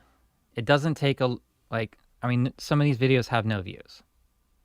Kenny's videos, my videos, one from Hot Poll. My only problem is that I can't verify the information in it. I can't, yeah, and it's my face, so he could be, I don't know. I mean, even then, it's like, that's fine. It's not a parody of it. but I don't know. And I don't care that they have 1 subscriber or 100,000 subscribers. It just I have the option of removing the videos. I don't know if that's the right thing to do. Like legally or whatever, I have the right to do it. And there are other Russian Reaper channels. I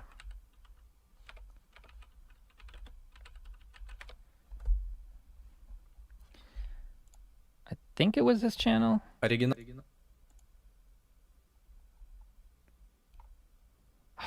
They took away the option to sort by oldest. But recently uploaded 2 years ago.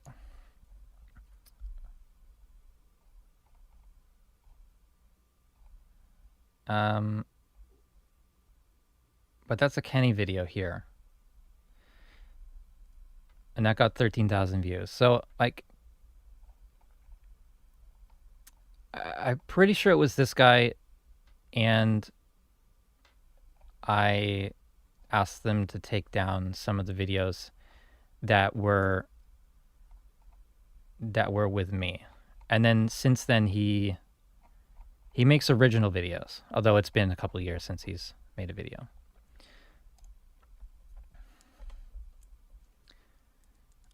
I don't know. I guess I'll just leave it up.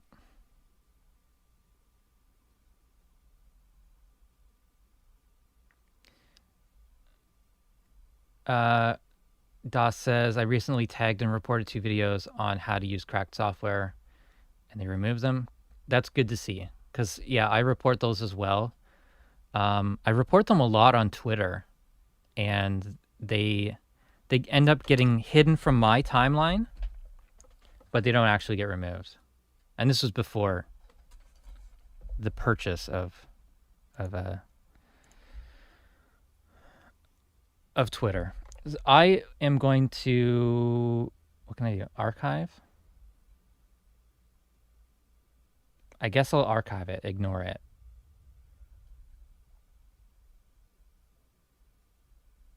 I'll ignore it.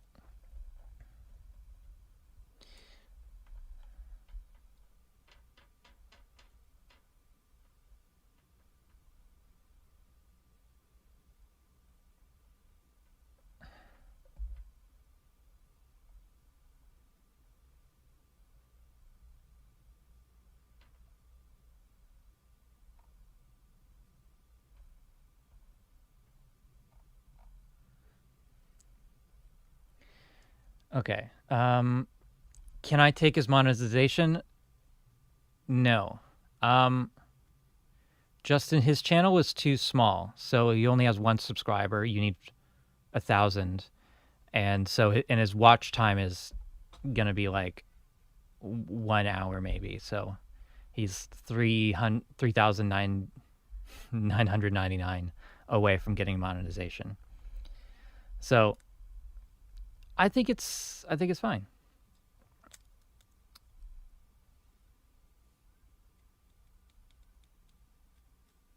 Yeah, I feel like if you speak a different language than English,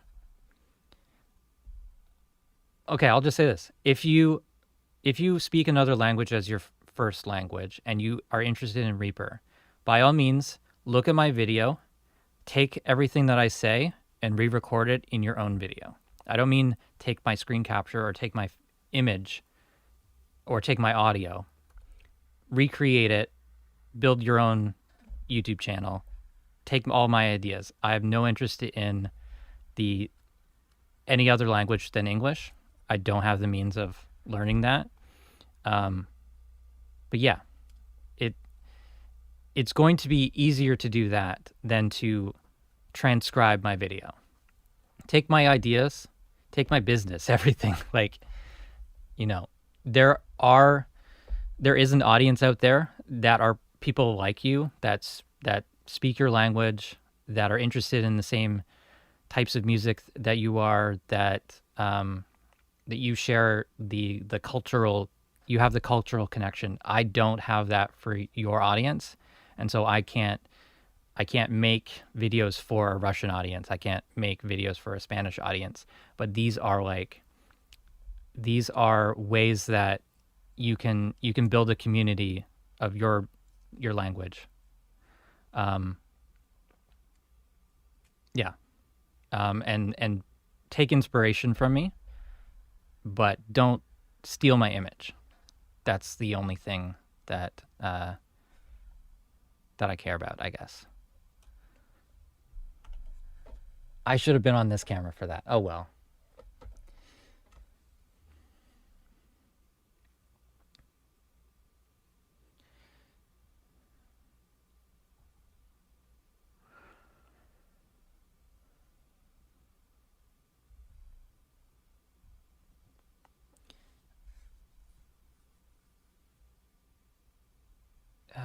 Okay, so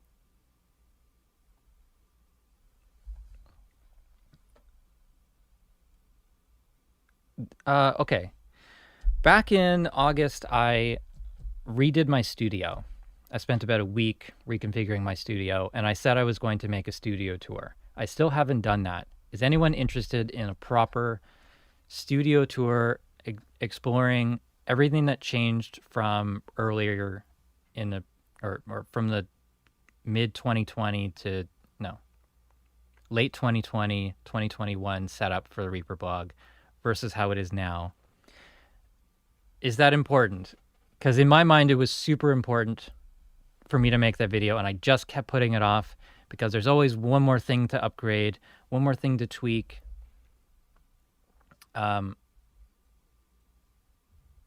Okay, so you guys want a studio tour. That is important. Okay. I will do that, and I will try to work on that over the next week. So not having to take like an hour and a half out of my day to walk my kids to school and back, that kind of frees up some time and energy to be able to do that. So yeah, okay. I'll do the video. It's just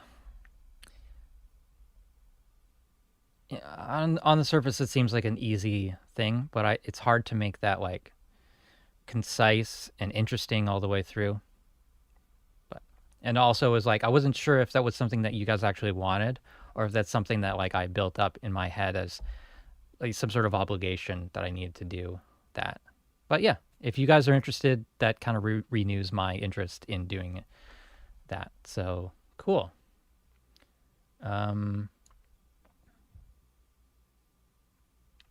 Showing off my best midjourney renders.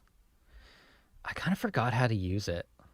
I had some fun with it a little while ago with the like HR Geiger's Mad Max and stuff like that. That was kind of fun. I don't have a subscription with Midjourney right now.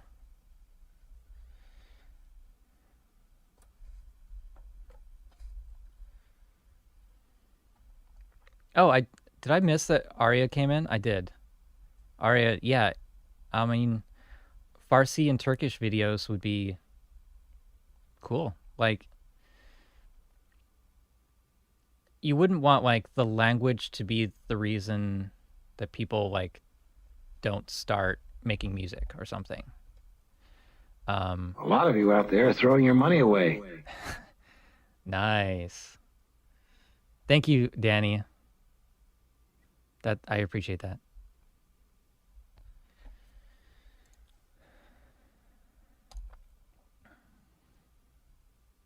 You gonna DM me on Discord, Jason? Yeah.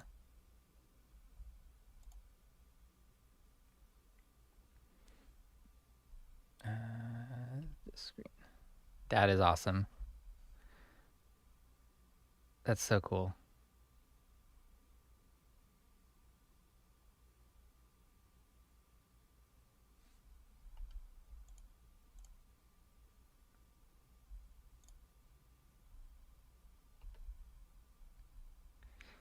Super cool. What was the prompt for this? Do you remember? Oh, amongst the stars, the heavens shimmer from Epic something. This is high res too. Fairly high res.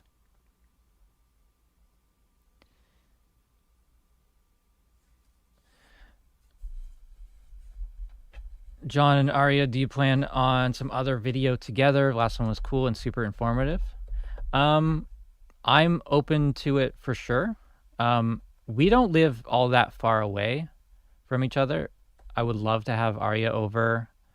And I don't know, field recording, go to the beach, something like that. How integrated in most people's workflow have Razor edits become? I still don't use it yet. I use them occasionally. It's not my default. It's not my default editing workflow, but there's certain things that it's perfect for, like moving an item and only some of its envelopes, or moving 2 envelopes at once. There's lots of situations where it's the only possible option, but it's different enough from the other workflows, editing workflows, that it doesn't replace everything. I don't use them at all in video editing or podcast editing. But yeah, music mixing fairly often. So the midjourney prompt was, amongst the stars, the heavens shimmer from epic combat. There can only be one ruler of the retro wave realm. Okay, so you didn't really put in any prompts for style. It just took retro wave as the color palette anyways.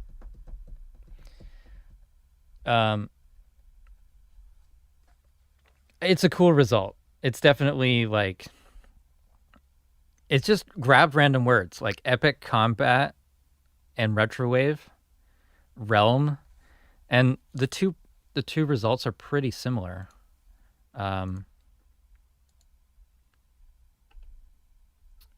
Like in like the symmetry and the pose and everything is kind of similar. Like maybe it's just the aspect ratio makes it go for a symmetrical image, but like it feels right. It's super fun. My trial has ended, unfortunately. Let me try to find my midjourney profile. Signed out.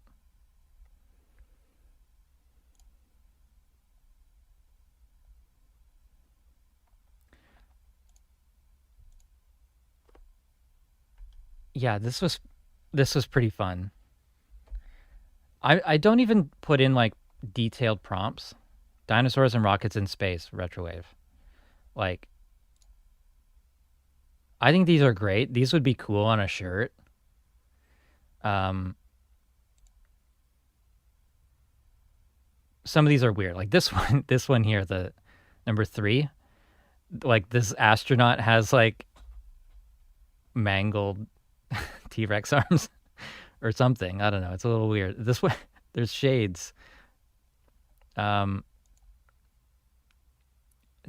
weird thing is that like I didn't ask for palm trees, but palm trees are in like most of these results. I said in space, and it still gives me palm trees in 2 out of 4 images. And again here. So like, this is like a weird, like shark with a laser or something. I don't know what creature that is. Yeah, but like these would be pretty cool shirts. I just don't know the process to take this and then get that onto a shirt. This jet is so stupid looking. This was a giant T-Rex battles a fighter jet retrowave. So they're pretty epic as well. But this jet is terrible.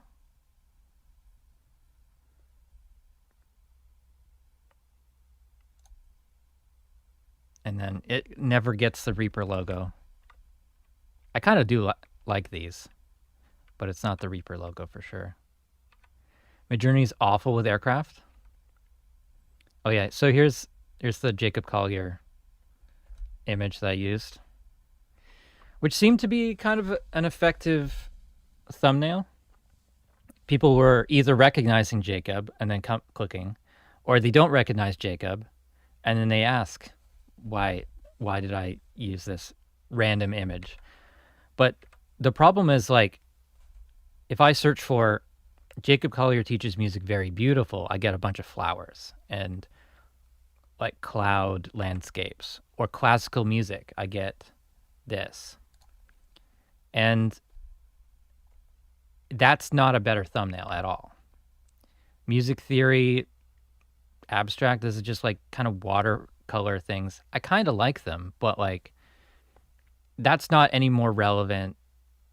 That's not more clickable than having a person. Like this is a much more clickable thumbnail. So I don't know. Oh yeah, so this is music theory tutorial. Very basic thing. Not like they're interesting.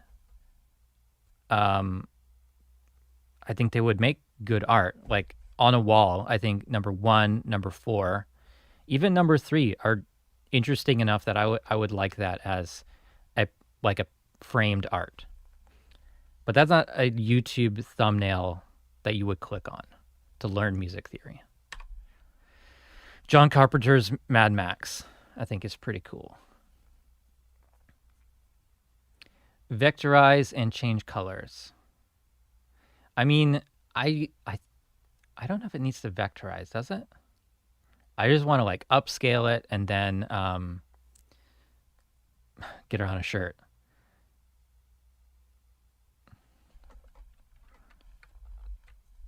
This one here, that's cool. I like that one a lot. This is John Carpenter's Judge Dredd.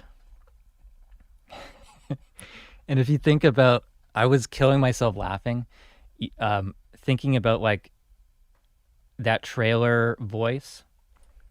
You know, that growly 80s movie trailer voice, saying these words out loud. I was just like pissing my pants laughing. I must have been really tired. Yeah.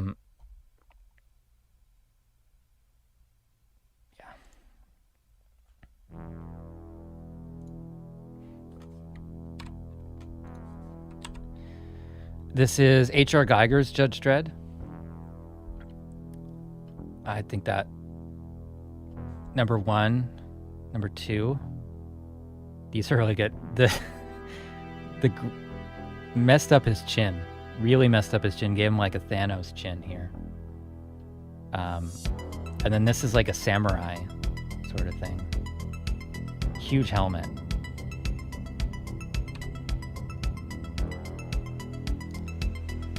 Jordarsky's Judge Dredd, and I spelled Jordarsky wrong, but I still got an interesting. It's a W in there somewhere, I think.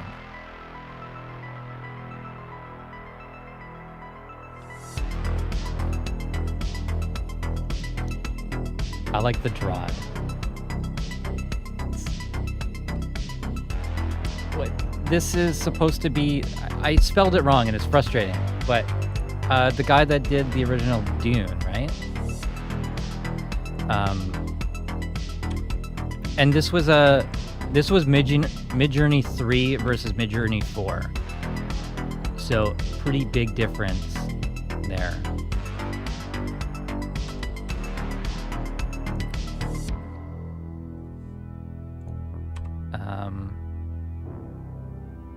And then I spelled it wrong. I spelled Dread wrong.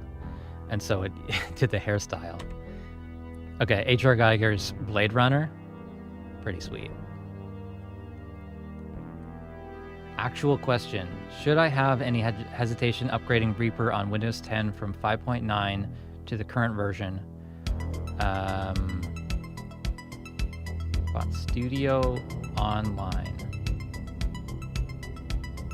Oh, brought Studio Online for it. I don't think there's anything to worry about there. I've never done big jumps like that, but what you're gonna see is probably a learning curve that you need to catch up with. Like the Reaper theme has a few defaults that you might not like. Number 4. Yeah, it's like Alien versus Blade Runner. H.R. Geiger's Mad Max.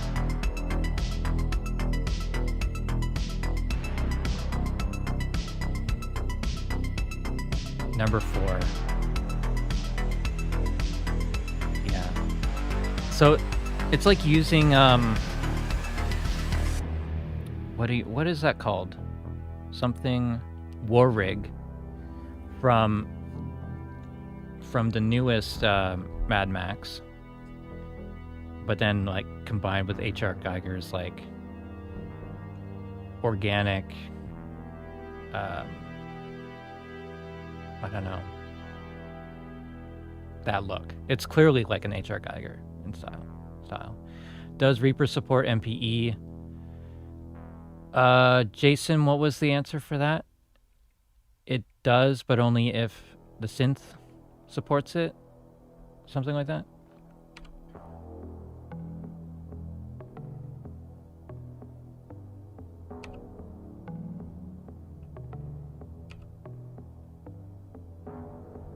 A skyline of synthesizer parts. I thought this would kind of be a cute shirt. One of these. Probably this one. This one. I thought this would make a good shirt.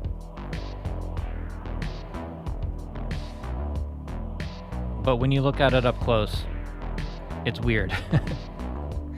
It's like easily recognizable as like synth stuff. Obviously the keyboards, not that the keyboards are ever like laid out properly. This looks like a pocket operator, kind of. Maybe some plugins or something. Like, it's vaguely like synthesizer parts. But also from a distance, it's a skyline. I like that.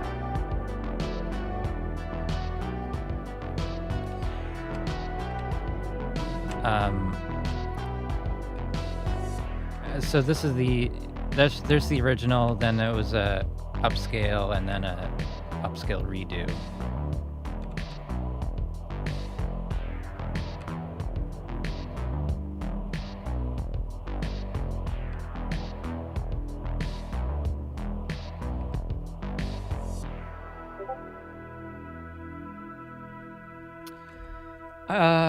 Digital Sketch Guy. I'm late to the party. What's the topic? Currently, we're looking at some midjourney stuff that I did over the past couple months.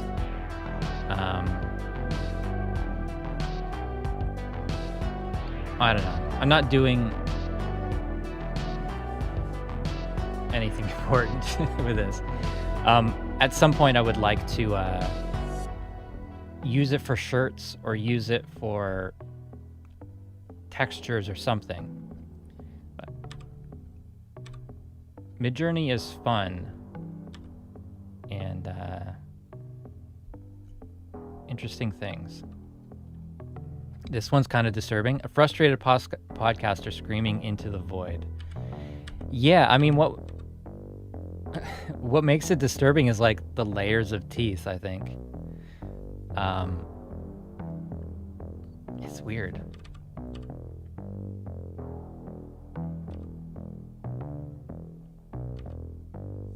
Sometimes you never know what you're gonna get with this.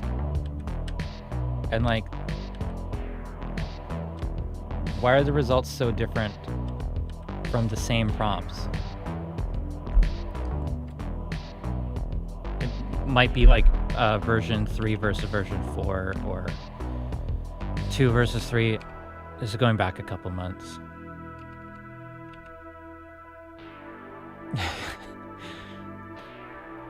Jacob Collier again, like, yeah, so this must have been like when I was first thinking of doing that that video, because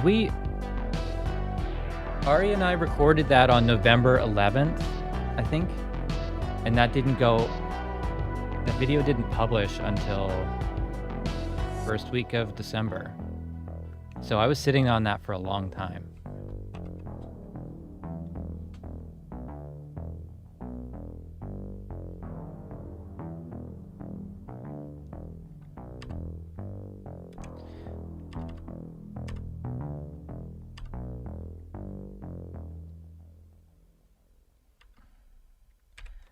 I really like this style, using cyberpunk as the aesthetic and then Lovecraftian for the like content, which ends up with lots of like tentacles and claws and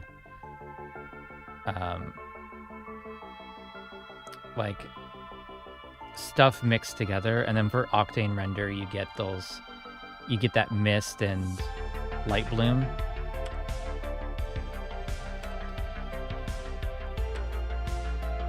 It's fun. It's fun stuff. Okay, back to the chat. How close are we until Reaper supports GPU rendering of videos? Haven't updated my workflow working on video podcasts or Zoom recording podcasts. Still using Reaper. I don't know if they're ever going to support GPU rendering. The video rendering is pretty quick usually.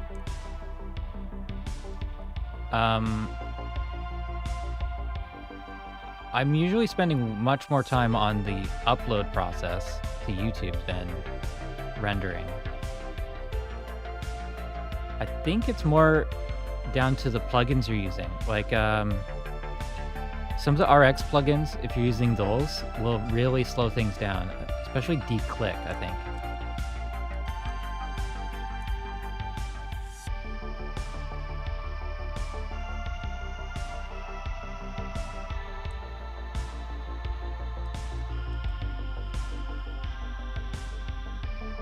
How close are we to Reaper version 7 in your opinion?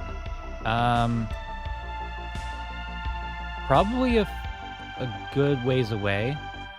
Like I saw the Reaper 6 theme, which is kind of like the biggest hurdle that they, like a theme change is usually the the biggest amount of work that they have to do. Or it takes the most iterations and everything. But they were working on that for like a year and a half before version 6 came out. So I haven't seen the theme yet for 7. They haven't said anything is being saved for later yet.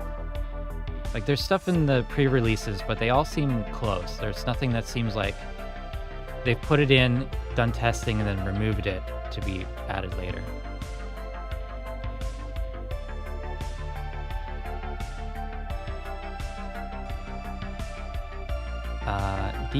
Declick isn't meant to run in real time. Better to chop up and render bits of clicks. Yeah, well, there is the vocal... What is it?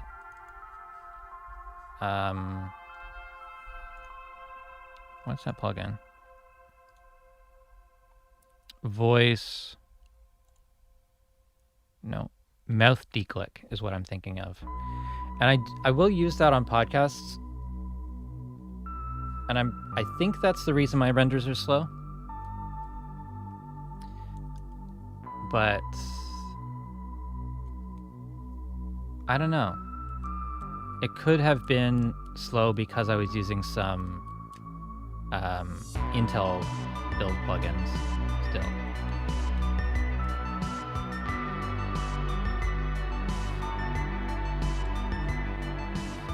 I don't know.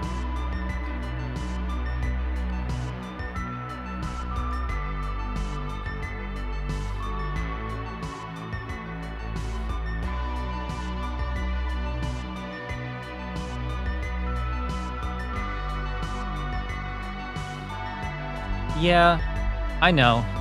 I should just glue things, but I never do.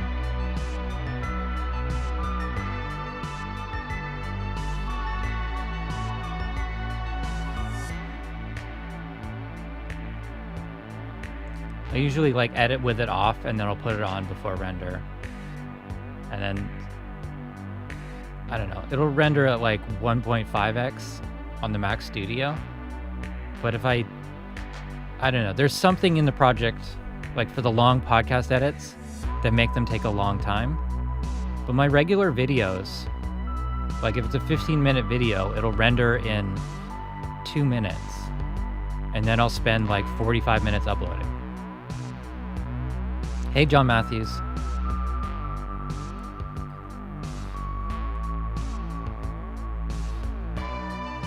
Probably gonna wrap up soon. I don't know. I have to at least go to the bathroom.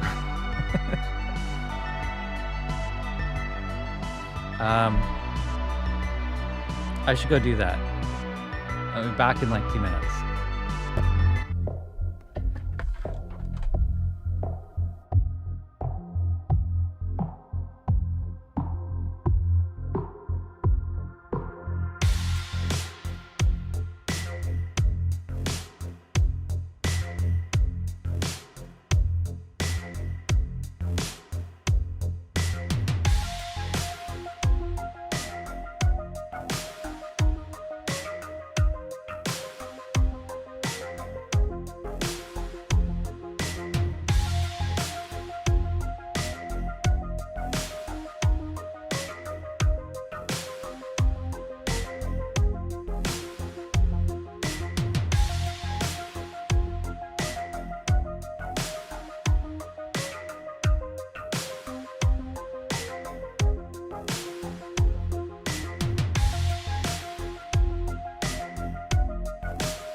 And I'm back.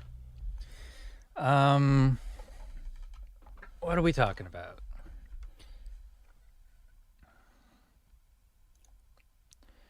Can all of my Akai clip buttons be mapped and isolated to a single track? I don't know anything about Akai clip. What is that?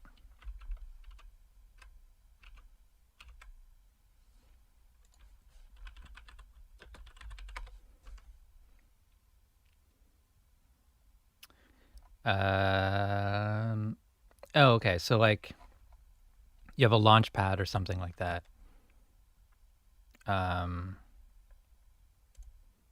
APC Mini, or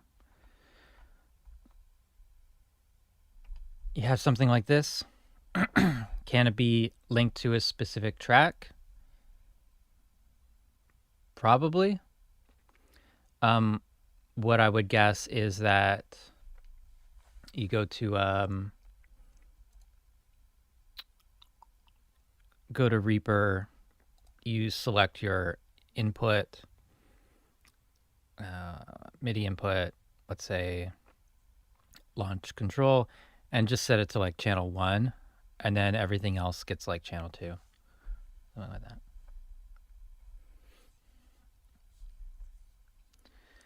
Isolated to a single track. Yeah, I mean, if they're set up so that they send on a specific MIDI channel, you just have to make sure that other record arm tracks are not set to receive on the same MIDI channel. Relearn is cool. I've matched my X-Touch Mini with it. Relearn is my next video for the X-Touch series. I had to take a break from it for a bit because that is a huge thing to learn. But if I just focus on like what Relearn can do out of the box for the X-Touch Universal, that should be fairly simple to cover. And I'm just overthinking it in my head. And then take what it can't do and show some examples of how to overcome that. Yeah, Relearn is harder to learn than Reaper. Yeah, it has a 99-page manual, and it gets updated before you can finish reading the manual. So, I think Relearn is great, but it is hard to learn. But if I can figure that out, I'm pretty sure that I can also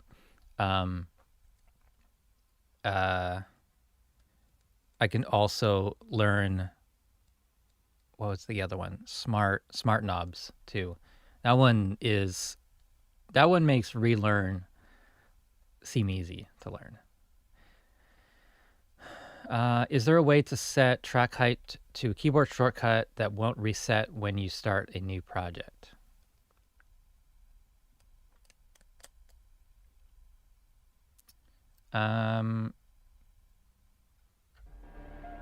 Keyboard shortcut, yes. Won't reset with a new project. It shouldn't.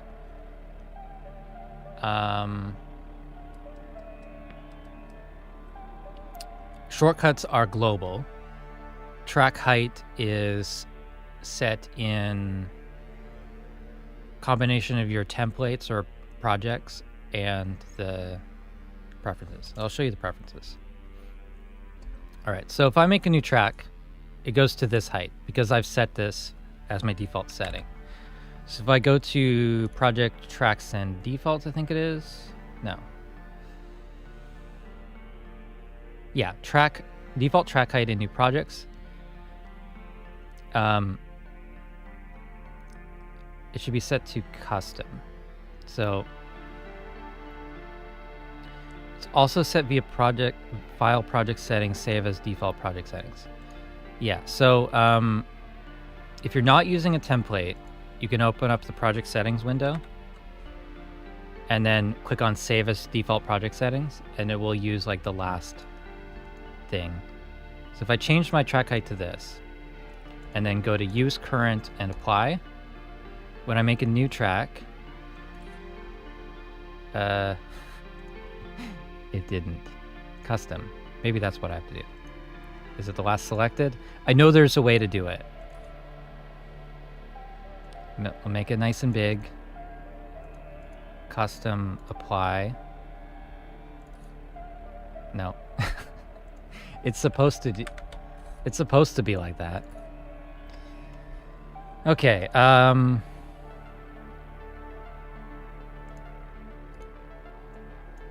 make it big. Use current. Apply. Is this what you're seeing? I know there's a way to do it.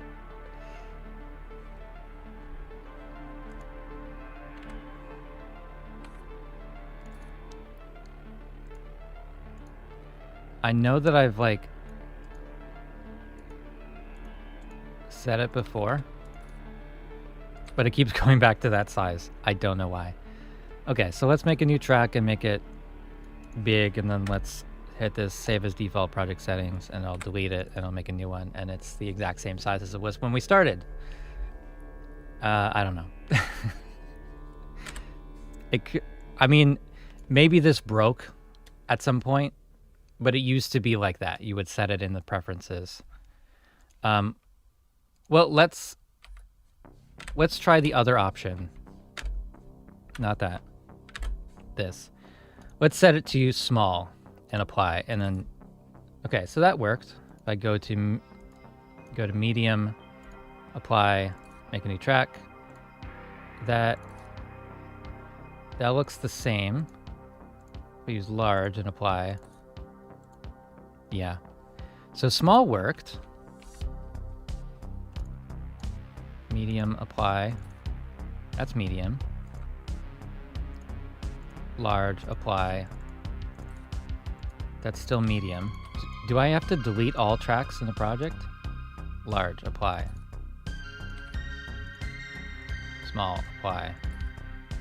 That's small.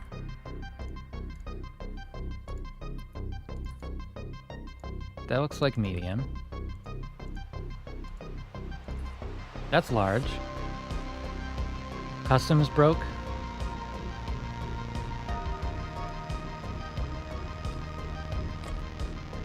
Okay, so custom, apply, and make it this big. Custom, apply, close. That's back to large. I don't know.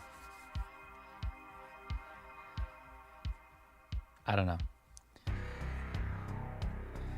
But that is the way you're supposed to do it.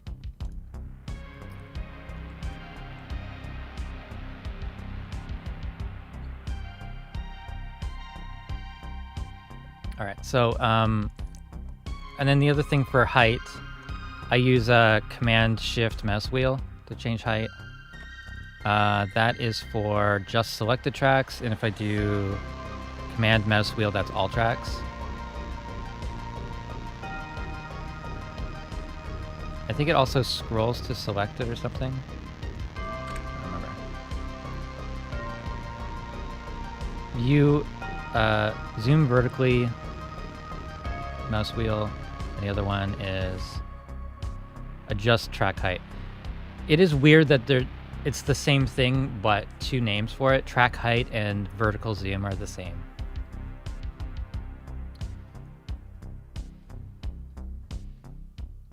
Pod Peak, thank you very much. A lot of you out there are throwing your money away. Thank you very much for the super chat, I think it's called. I appreciate that. So far, this is the most successful live stream that we've done. This may be the last one of the year. I don't know.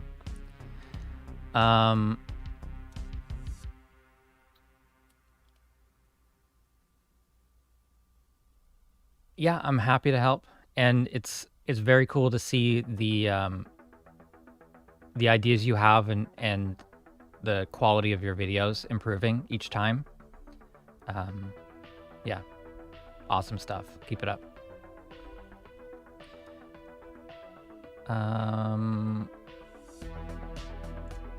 Okay, John Matthews was asking me about the X-Touch.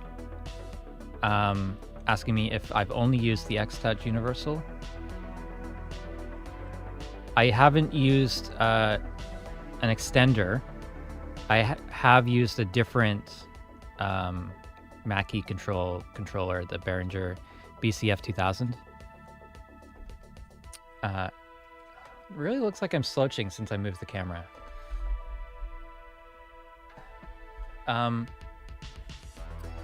And that was pretty good until it broke. But the X-Touch is like just a massive improvement. But if you are interested in getting one or two, or X-Touch with a extender or two extenders. Most of the extensions will support that.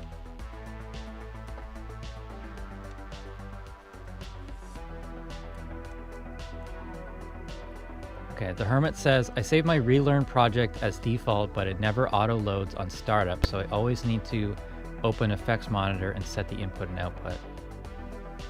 I don't know. I mean, that should. The effects chain settings, or the monitoring effects chain settings should always be saved. But, I mean, it is constantly being updated. If you can show that it's a bug with a screen capture or something, then I'm sure he'll be able to fix it.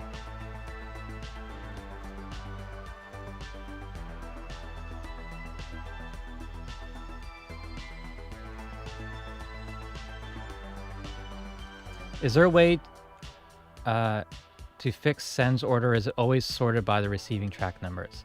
Yeah, it's always receiving track numbers.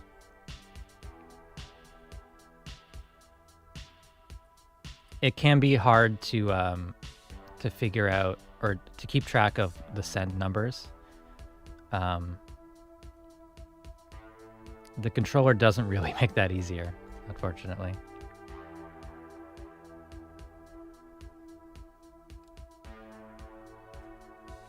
Is there a way to enlarge the mixer to be used on my second monitor when I free it from the dock? It's not very big. Yeah, so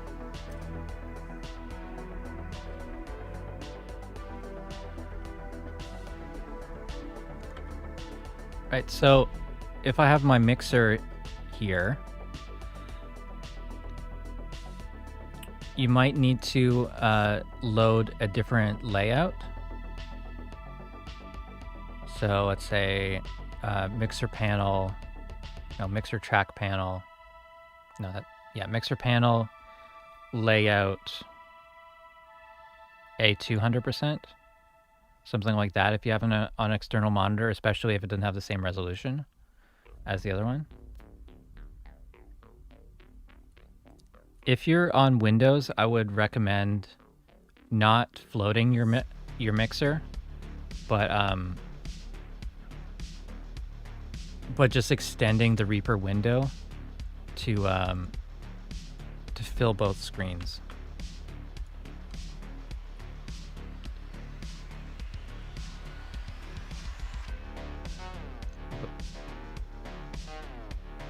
Do you mean scaling or just the window itself is too small?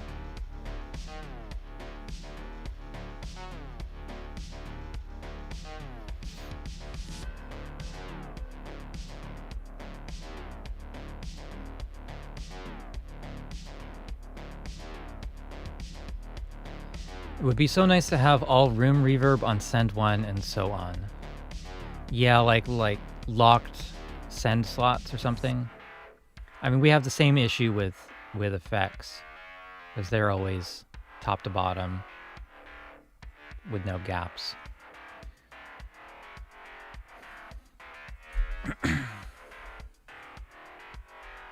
Is there a way to grab the MIDI which you are jamming or something but haven't hit the record like in Ableton? Yeah, that was actually recently added earlier this year. That's called Retroactive. Yeah. Insert recent retroactively recorded MIDI for armed tracks. So you can choose whether it's for all armed tracks, for armed and just the selected of the armed tracks, and you can clear the history.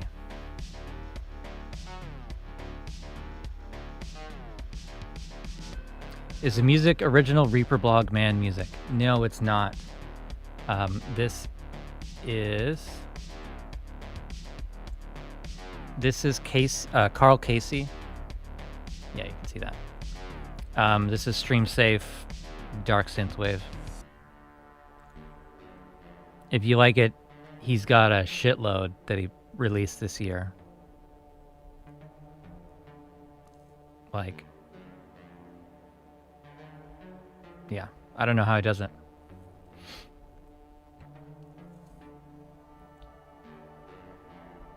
Probably not made on Reaper, but it's a vibe. It's cool.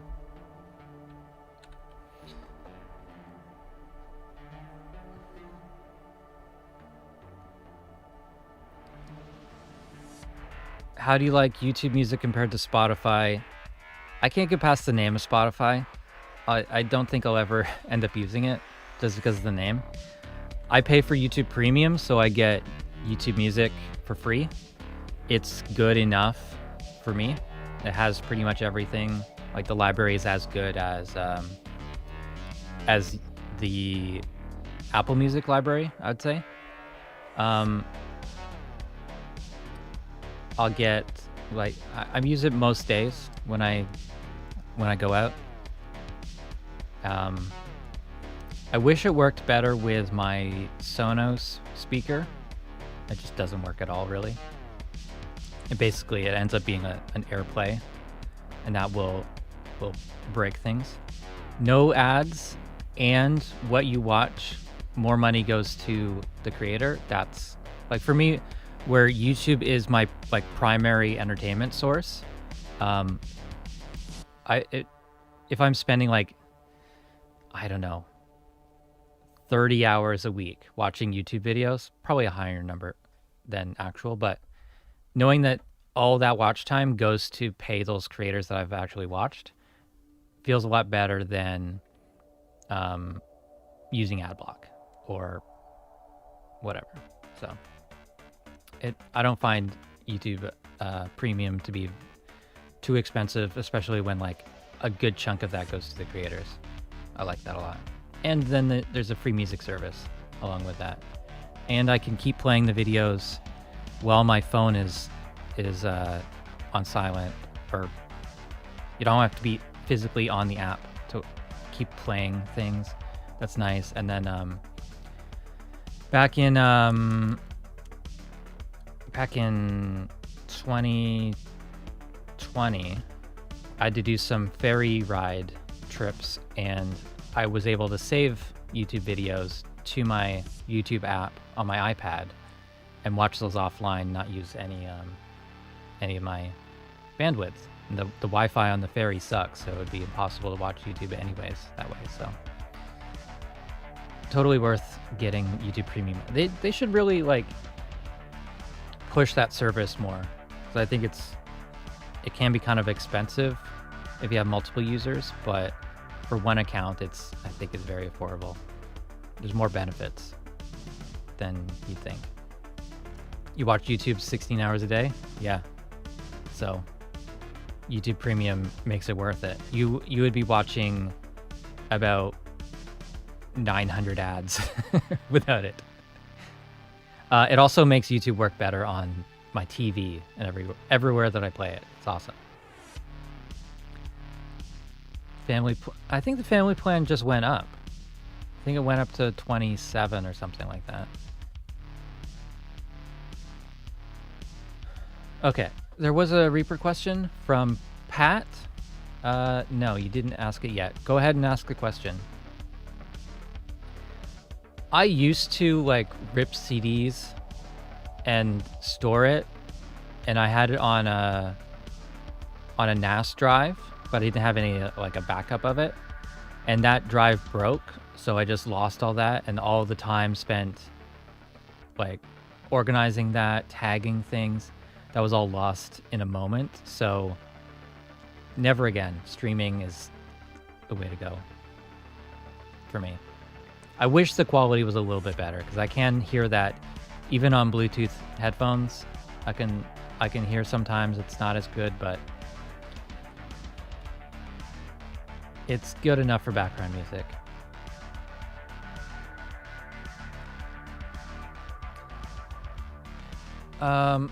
Script question, can you pin or dock a script window in Reaper?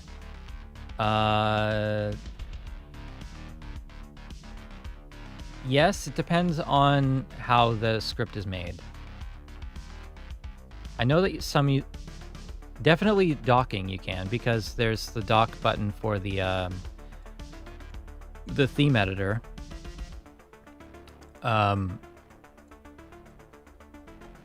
yeah, it's just a matter of how they're implemented.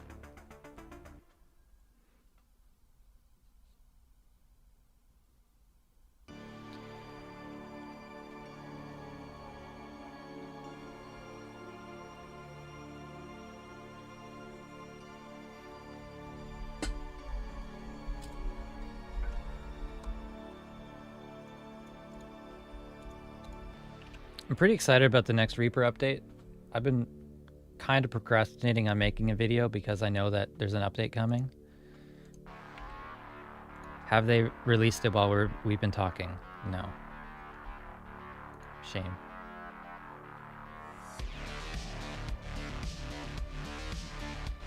With some windows, they disappear behind the MIDI editor, etc. Okay, so that's more of a matter of how things are pinned. So in Reaper, let's say we've got the MIDI editor open and then undocked. We've got this pin button here. And then this window is now the very top, nothing can go above it until you get another plugin. Let's say we add Re-EQ to this track. And then we pin this track, and now this is the top. But this one is still also pinned. So it's essentially as... once you pin more than one item, it's like they weren't pinned at all, right? MIDI randomizer. Oh, like the randomizer tool? Yeah, that one probably can't be pinned.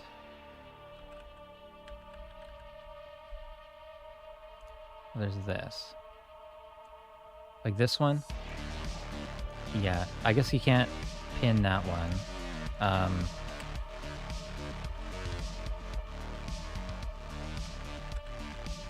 Something like the humanized notes window. There's a pin for that one, but I would think that some of the other ones you can't. Yeah, you can pin them, but you can't dock them.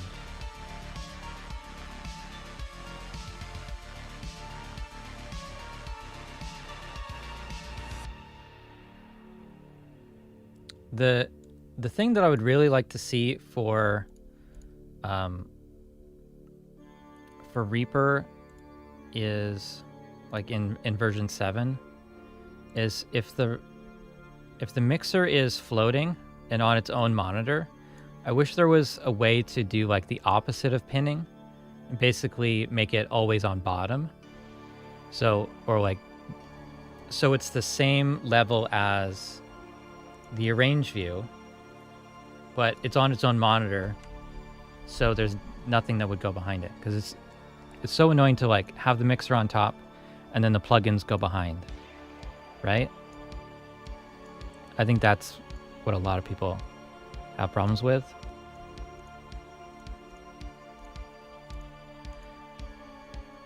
But if you make this always on top and then you make your plugins always on top, you're totally screwed. You can't get to that window again. So I don't know. The solution would be to have the mixer like the same Z depth as the arrange view, because nothing ever goes behind the arrange view, right? Everything's always on top of the arrange view. And if the mixer's on its own display, that should work the same, but it doesn't. On Windows, you can dock your mixer to one side. Like if your monitors are vertical or if they're horizontal, you can dock the mixer on one of the sides and then extend the Reaper window to fill both of those screens, and then you won't run into that problem. Just put that dock divider right on the edge of the gap between the monitors. And then save that as a screen set. Windows PowerToys always on top function works well in Reaper. Okay, interesting.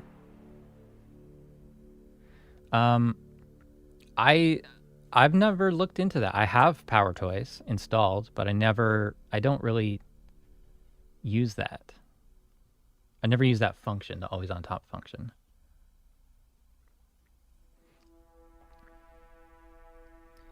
Which DAWs did I use before Reaper? I've actually answered that kind of in depth earlier in the stream, probably about half hour into the stream.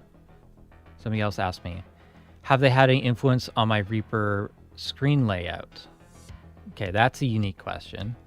I would say no, they don't, but definitely when I was first learning Reaper, it was hard to get away from Pro Tools focused type mindset. I wanted things to work exactly the same. And it took me probably a year to figure out that Reaper's way was better or just as good. And also I'm not locked into using either of those. I can just make my own workflow, and the keyboard shortcuts I can assign to anything and get the most workflow out of that.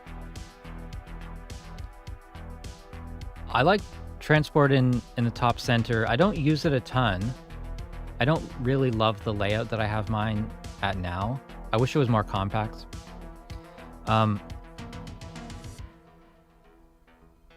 Like I never click on the buttons in the main toolbar. But I do want to see what my global automation mode is set to, and sometimes I need to see my selection. I never customized this as nice as I wanted, but I don't know.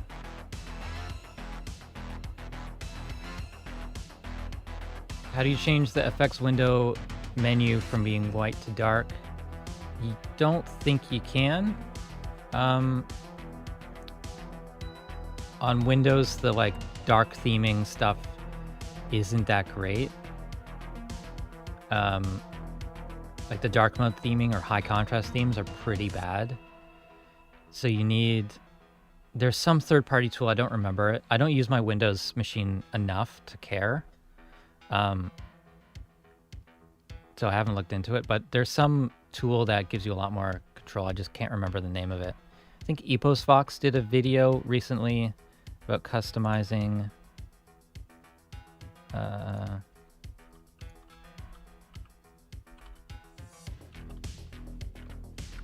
was it here?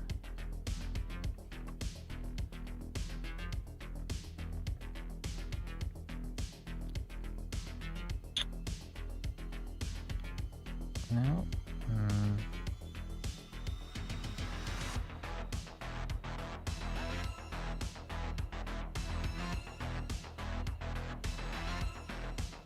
Nope. Let's go to YouTube.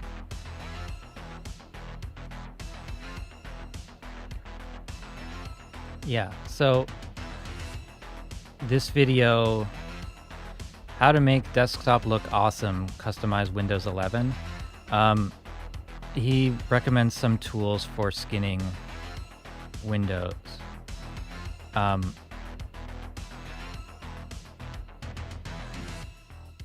I haven't gone through it myself, but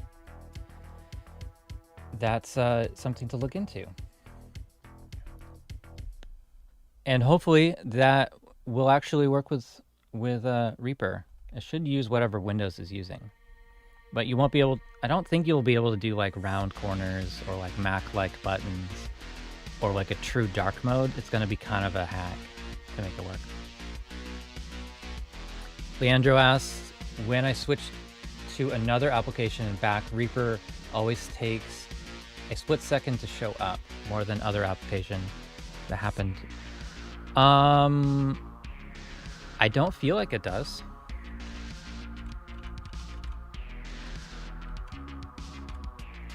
I would say it's instant.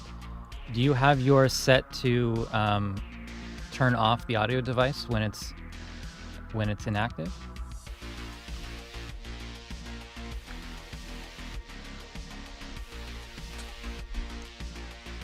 Preferences audio. Mine's everything unchecked. This one at the top will make it feel pretty unresponsive. And same with the second one here. these two bad. I would guess that that's it.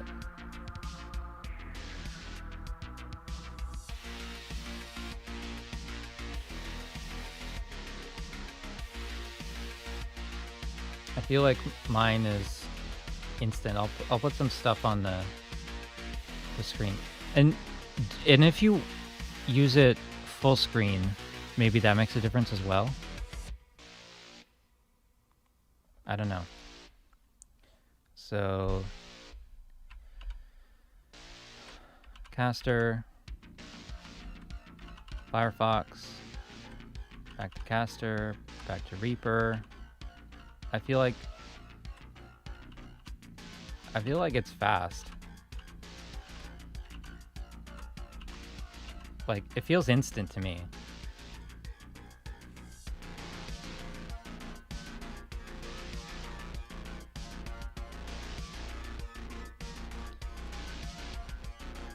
Do I keep the Windows Reaper setup around for a particular purpose or helping to do tutorials for both platforms? Yeah, partly for that purpose, partly because I've got some games that I want to play. It's still a good, powerful PC, so I'll use it for that. Is there a way to improve the way Reaper zooms to view MIDI notes when you open a MIDI item in the Docker? I think it fits the content first. There are settings.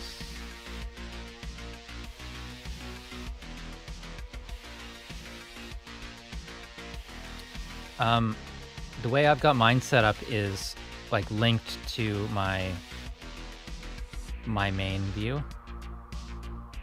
So that's going to be a factor. Where are the options here?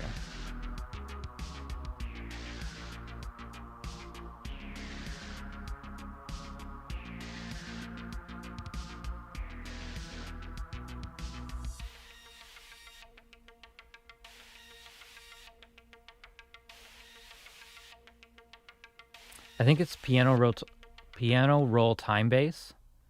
If it's on project synced, that's going to follow exactly in the main view. Cause like it didn't zoom out for me, right?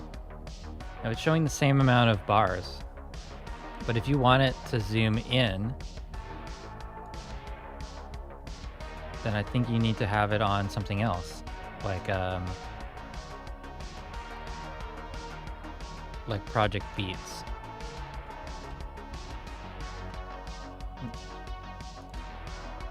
Yeah, and then it's remembering the zoom setting. So I don't know. I think that answers the question, but I don't know for sure.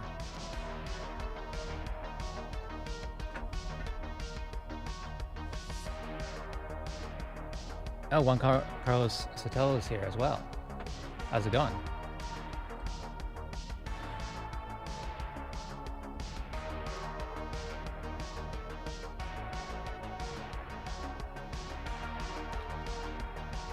Leandro, were those the settings? I don't know if you're on your computer or on your phone right now. Items go offline? Yeah, it's probably that lag that you're seeing. When items are going offline, what determines what display is offline? I mean, your MIDI items won't look like they're offline, but audio will. Offline is usually, unless manually set, like just missing. I don't know. I don't like to see it offline. Even if I know that there's nothing wrong, it makes me think that there's something wrong.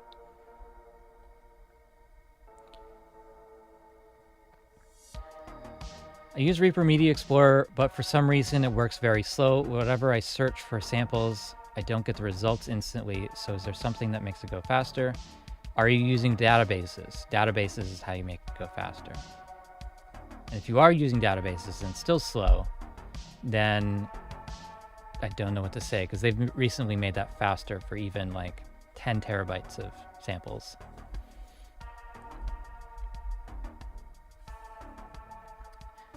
An item would go offline if you had a plugin open, and then would come back online when you click back.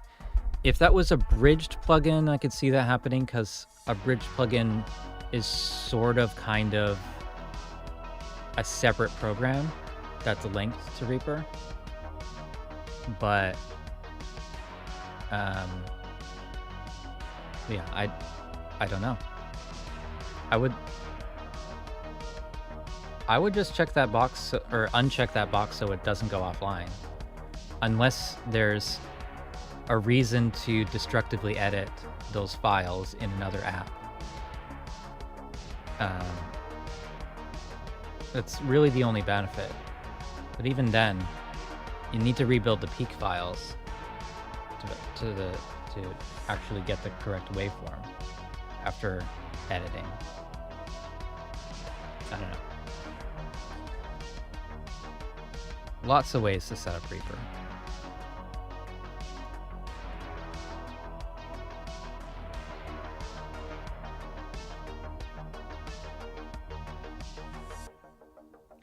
No, don't have a database for each sample. You can have... I'll show you. So let's close this.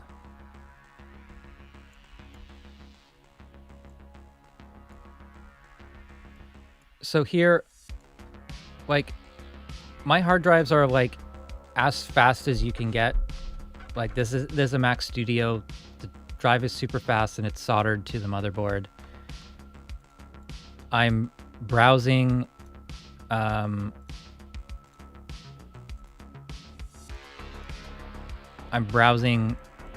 pretty instantly. Like, it doesn't really get faster than this, I would say. But this is the normal navigation of a drive. This is an external drive, but this is an NVMe drive through a USB 3 connection. No. Thunderbolt 3? Something like that. Very fast connection, about as fast as you can get for normal people. But then I've got databases, and this is multiple libraries, multiple folders, various areas on the drive, or across the 3 drives. And these load, I can see a slight delay loading the list, but like full sample library, this is like, I don't know, 100,000 items or something. And these databases search much faster than anything else. I searched for tambourine, that was instant. Because it just needs to search the database. It doesn't need to search the metadata and the file names of every location. So to make a new database, right-click on the left column, go to Create New Database, and then find a location on the drive that you want to map. Let's say this glitch sample pack. You can drag this to a database, and now all this content is in there. If I took my, let's say, full sample library, I can scan database for new files if I've added files to that. I don't think I have, so that was instant. But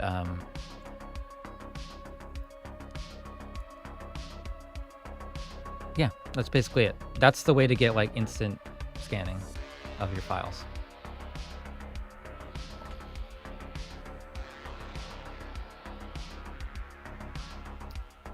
Oh, right, yeah. 5.9, yeah, I think every version of Reaper has defaulted to files going offline, and I don't know why. If you switch to Reaper 6, go through my Fresh Start series, and I change a lot of the defaults to make more sense.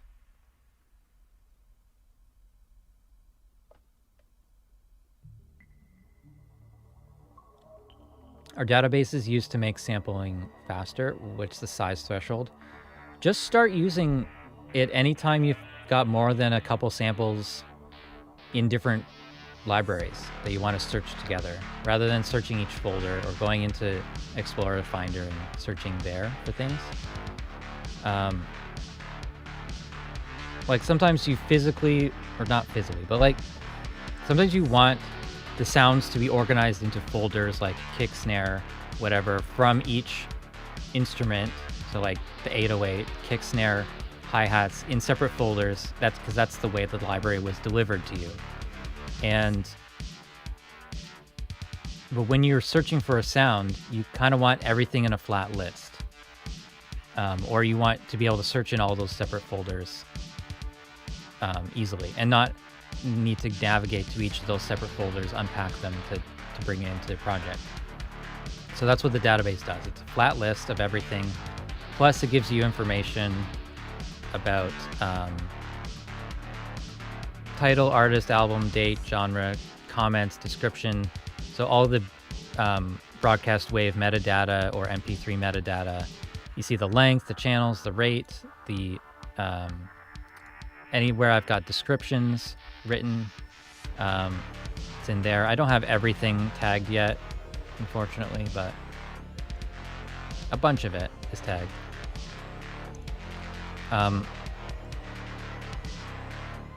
Yeah, so it just gives you a lot more information, and all of these things are searchable. Where if you're just searching for, like, in your documents folder, Reaper Media, you do have those things available, but it is a bit slower to search those things. I need to clean up this folder. Start using them today.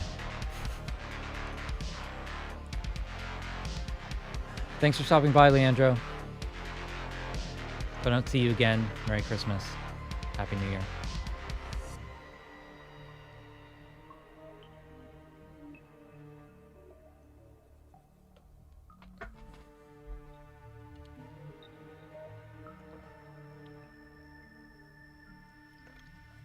I think Fresh Start series would be a good way to get into using Reaper 6 for New Year's user. Or anytime there's like a computer upgrade. I see a lot of people going through that course or series multiple times.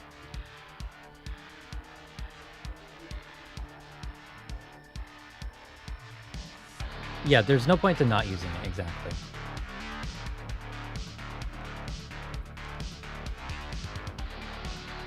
I'll say Fresh Start helped even me. Especially the MIDI section. I redid a ton of my shortcuts for MIDI based on that. Even though that's not the Reaper build that I use currently. All the like MIDI stuff I ended up moving over to my main install.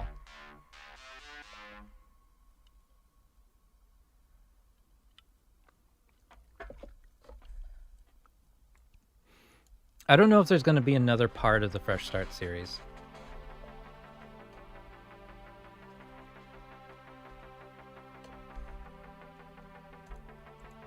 I think I did 4, or was it 5?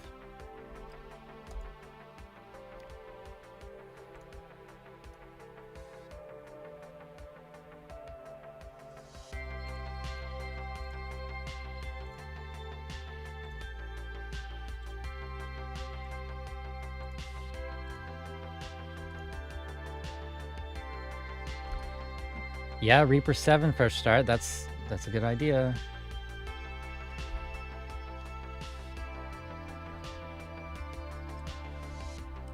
Also have to do like paid courses again. It's been too long since the last course. I'm gonna look something up and I've forgotten what it was. I'll just check Twitter, I guess.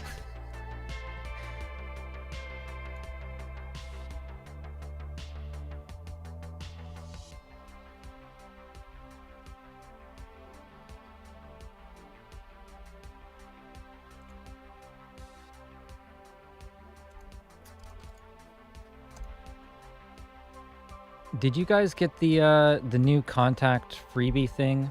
What was it called? What was it called?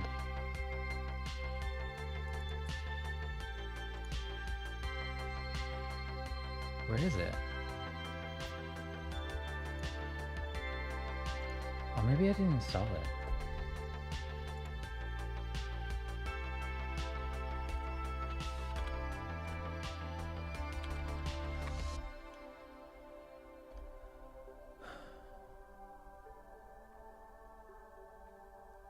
There's a free contact instrument like a week ago.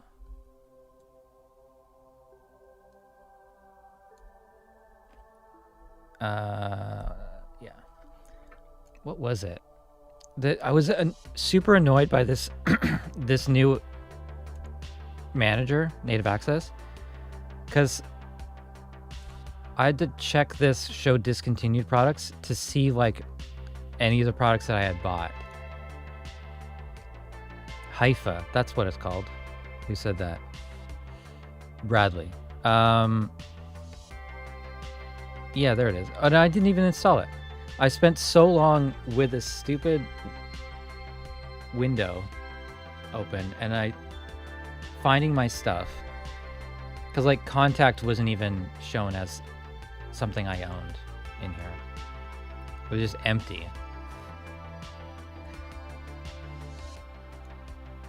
But I guess they updated it since then.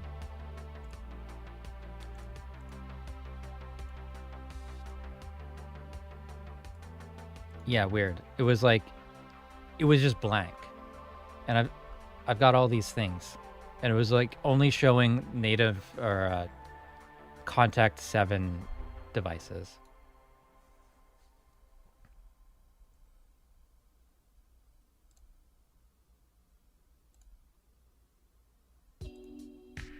Install. Okay, it's still downloading Contact 7. Anyway. Haifa is probably worth checking out. The UI is interesting. Someone said today, it's like the instrument or Instagram like synth aesthetic, but like with more plants. It's weird. A lot of the UI is taken up by plants.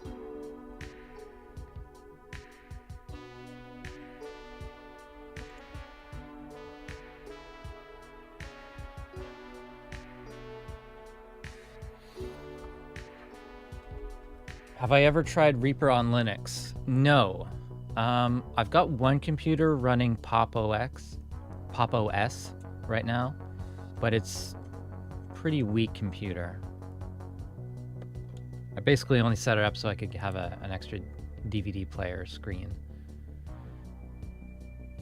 Yeah, I just don't have a reason to.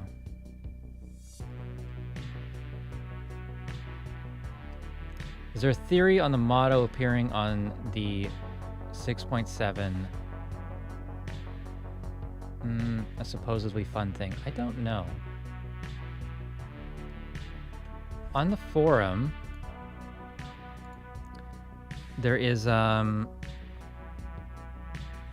is it?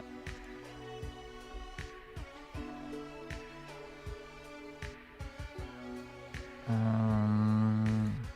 guess I'll search for changelog. No, tagline. Is that the word? No.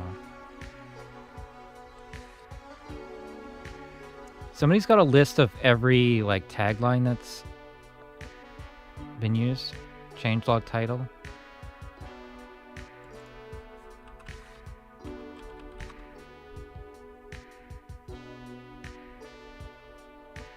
With a explanation like of where the reference is from, but I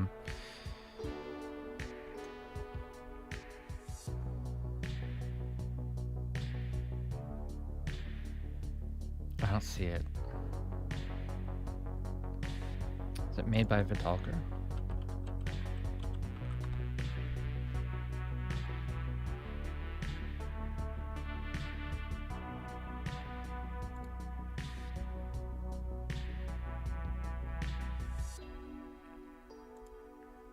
a lot of threads.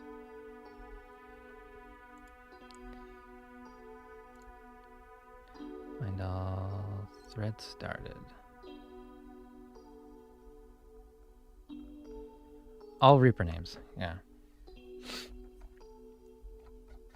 For version 6.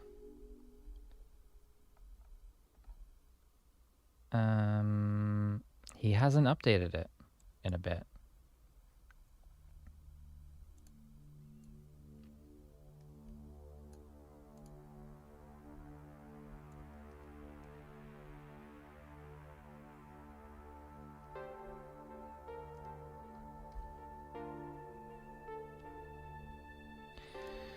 All right, well, I'll tell him he needs to update.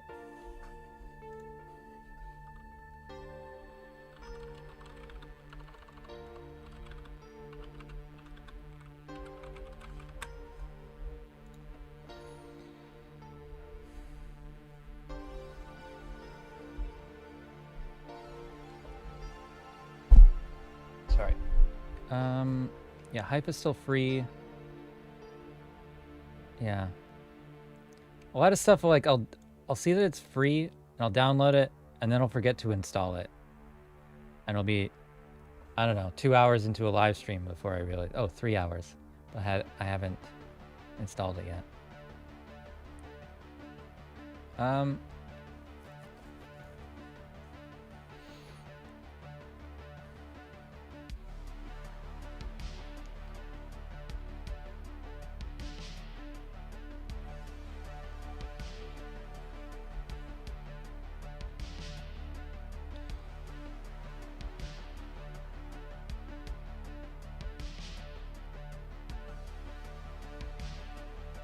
Is there a way to automatically chop breaks which will create a MIDI pattern for the same like Ableton Sampler or Contact Sampler does?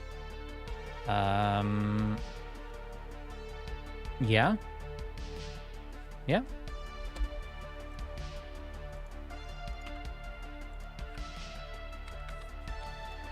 So let's do a lot of you out there are throwing your money away. Justin, thank you very much for the super chat. I will get to your question in 1 sec. I just started on this question, so let's do let's get the music loop. No.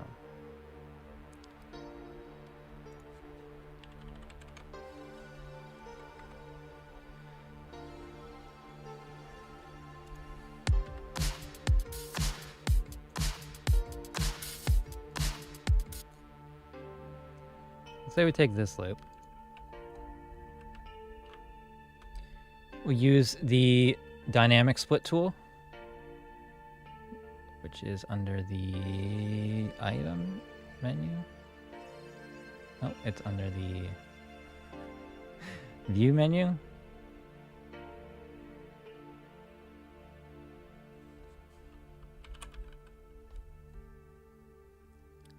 Item processing.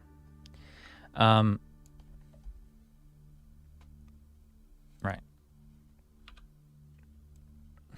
So we can make this split at transients or when the gate opens.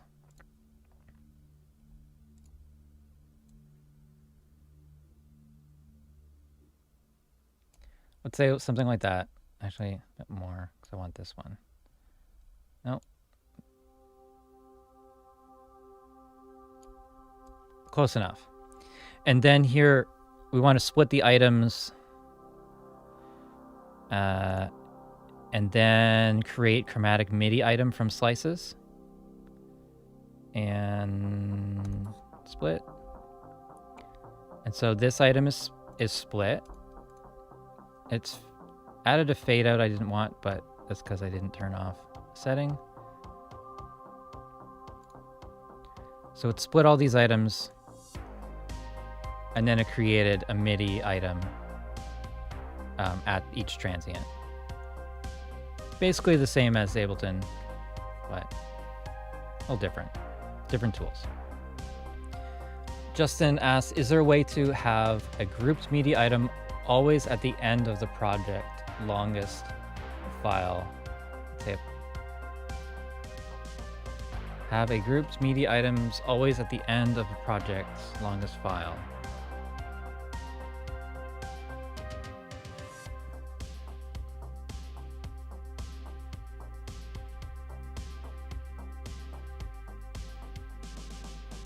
I don't really know what you mean. Honestly, can I get some more details? I've got a podcast edit up here.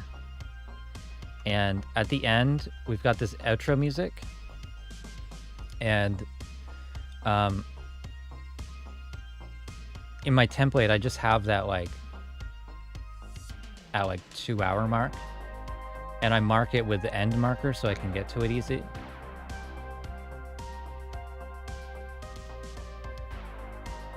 Elias Jackson, $10. Thank you so much for the super chat. Tips for starting a music production. A lot of you out there throwing your money away. That's tips for starting a music production YouTube channel in 2023. For me, because I got a bit of ADHD and stuff, and a bit of perfectionism, I care a lot about the video quality, the lighting and stuff like that. That stuff has gotten much cheaper than when I first started. But a lot of people also view that as a major distraction and unimportant. So I don't know. For me, it's a trap that I constantly fall into, making upgrades. I've got 3 lights behind me, another one here, huge softbox light here, small softbox light here. All those are like permanently set up. And I just bought 2 more lights yesterday. So like I'm constantly improving things and making things better, or trying to, and then trying to automate things so like I can control all of these lights from my phone or from my computer or from my Stream Deck. But all these like optimization things are a constant kind of distraction from actually making videos. What would I do if I was starting a new channel next year? I guess I would... Well, the thing that it always comes back to is not trying to please everyone. You should find the intersection of the things that you are most interested in, and then how you can relate that to the type of person that you want to teach, or the way to find it applicable to the audience. Because like I know that every time I make a video about my Roland Space Echo, it bombs. I love talking about it, but it doesn't intersect with the community very well because they don't have one. They can't do anything with it. Even if I release, if I share drum sample library, like I made a pack of sounds from my Metalog XD to make for my patrons, and they that didn't really get the attention or the interest that I had thought it would. But I don't know, sometimes it's tricky because I know that it's not always what I'm interested in, isn't always what the audience wants to see, or don't think about the algorithm, don't think about really what people want to watch. Focus on what you're most interested in and you can be passionate about, and your first bunch of videos might not be great, but you're there to learn, and document the learning process is important. So yeah, that's what I would say. Don't instantly try to be like Mr. Beast or someone like that. Look at the channels that you look up to and how they produce things, and the sort of thought and preparation that they put into things. But ultimately, you're going to do it your own way. And even if you're copying someone, it's still going to be you. So yeah, feel free to copy me as much as you want.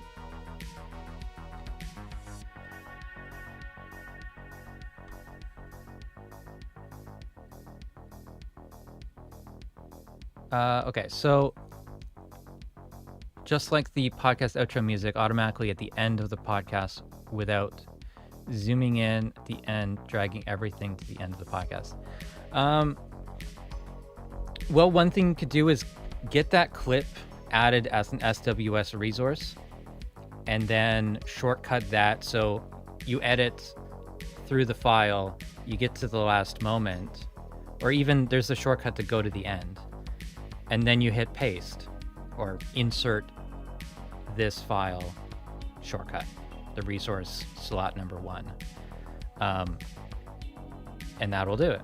So what that looks like is going to the extensions menu, assuming you have SWS, go to resources, and then for the media file section, I don't even know if I still have these. Double click. Yeah, that puts in the file at that spot. And then, okay, so you add it to the slot, and then you go to search for item slot, and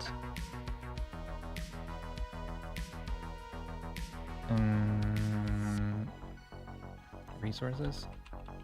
There's a bunch of actions here. Add media file to selected items as takes, or so you wouldn't want takes. You want that as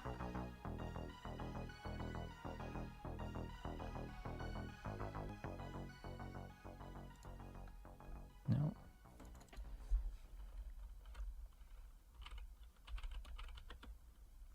Paste? No. Add. Yeah, here it is. Add media file to current track slot 1. And then you could go even further with that by, once you set it up in resources, go to cycle action editor and create an action so that it's got one that's similar to that, I think.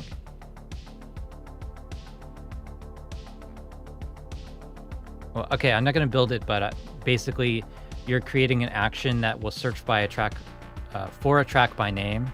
So it would be, where's the one that searches by name?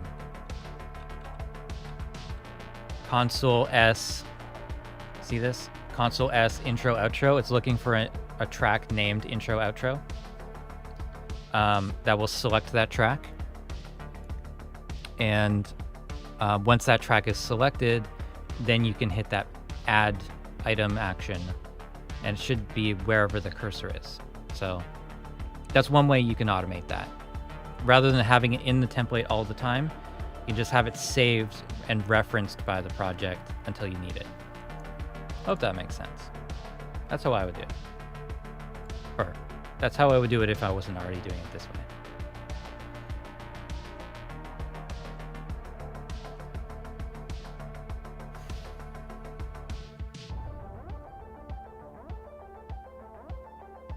I think a lot of plugin brands do not get the intentions they should. Many focus on big known brands. Yeah, I think you mean small companies don't always get the attention from like the YouTube channels. Yeah, it's very tough to like give any attention to like some companies, but then you got to choose which ones not to. I don't really have a problem with any company. I'll make fun of Waves occasionally, but like, I don't know, like so many companies I support and buy their stuff, and they also give me things, and it's kind of tricky. You kind of just kind of pick your tribe or what you want to support. But there's like an endless amount of free plugins to cover, to yeah. But at the end of the day, you gotta like find a way to get people to understand how they can apply it to their own productions. So, and this is something that I still struggle with. a lot of times, where like I'll do this way because that's the way that it worked for me that one time, but it's not really like no one else is going to be in the exact same situation, and those videos don't end up being that good. But if it's something like the Fresh Start series where like, okay, this is your first time using Reaper, here's how you do it, or I've used Reaper for 10 years, here's how I would change the defaults, these types of videos do better. But sometimes I just want a simple thing like, I solved a problem, here's how. But that doesn't always get you like a good thumbnail and a good title that people want, or create the curiosity, or have some sort of mystery and or even searchable. Hopefully that helps. Any tips on how to finish tracks faster? No, I don't finish tracks. I don't even start tracks anymore. Mouse wheel without modifier, scroll in the items area, or zoom. I cannot get used to the horizontal zoom being the default. Oh yeah, absolutely. So mouse wheel is something that I do cover in the first video of the Fresh Start series, but I can go over that again and show you what I have assigned. Mouse wheel is not assigned in the mouse modifiers. Maybe a little bit strange, but it's actually in the action list. So if I do find shortcut, roll my mouse wheel, I've got that scroll vertically, right? So that's up and down. For me, every app works like that. That's the way it should work. And then if I hold shift, that's going to go left and right. And so that's on Mac, that'll be shift horizontal wheel. For some reason, when you hold shift, it changes to horizontal wheel. But I do also have that assigned to shift mouse wheel and horizontal wheel, just from different mouses I've used. So hold shift, that moves left and right. Zooming, I have on alt mouse wheel or option mouse wheel on Mac. So I press up, that zooms in, press out or pull down on the mouse wheel, that zooms out. That's the way that works right for me. And you just kind of need to swap those two things in the action list. You also need to repeat that for the MIDI editor because it has its own set of actions and its own mouse wheel assignments. So you want to match that. So like zoom in, zoom out, scrolling makes sense.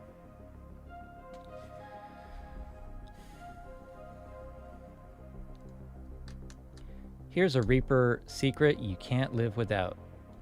Yeah, it's a bit clickbaity, and I don't like doing that. I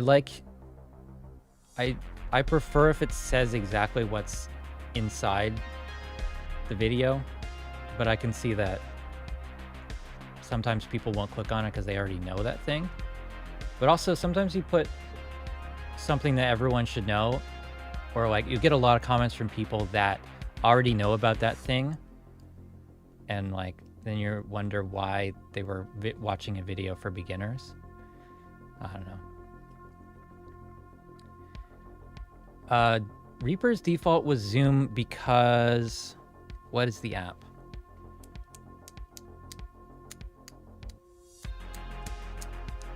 Shit, I forget the name of it. The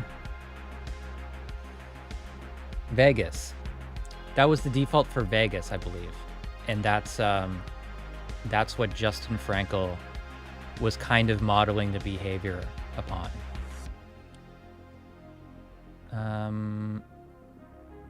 Somebody had a question about dark mode. Yeah, dark mode is a Mac only thing. You can get similar on Windows, but it's basically broken. You can get it to look a little bit better, but it looks a lot worse in every other app. So there's a mention of this earlier in the stream. The YouTube channel EposVox, EposVox, has a recent video on customizing Windows 11. He was going for like a Windows XP look, And Windows XP in the classic mode had a lot of customization. You could change the colors of anything and the fonts. And they took all of that stuff out of Windows 7, 10, and 11. So there's a third-party app that will let you do that.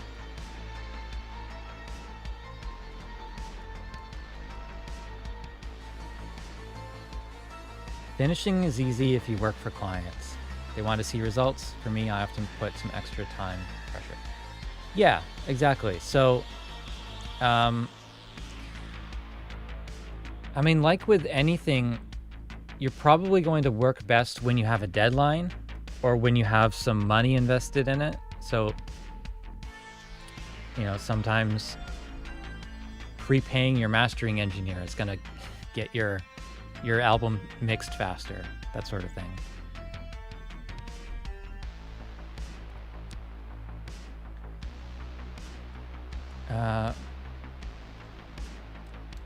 Working on a song and encounter the how do I do this spot. Is it best to forge ahead and note what you did not know, or dive into the problem right away and risk killing progress? It kind of depends on the problem.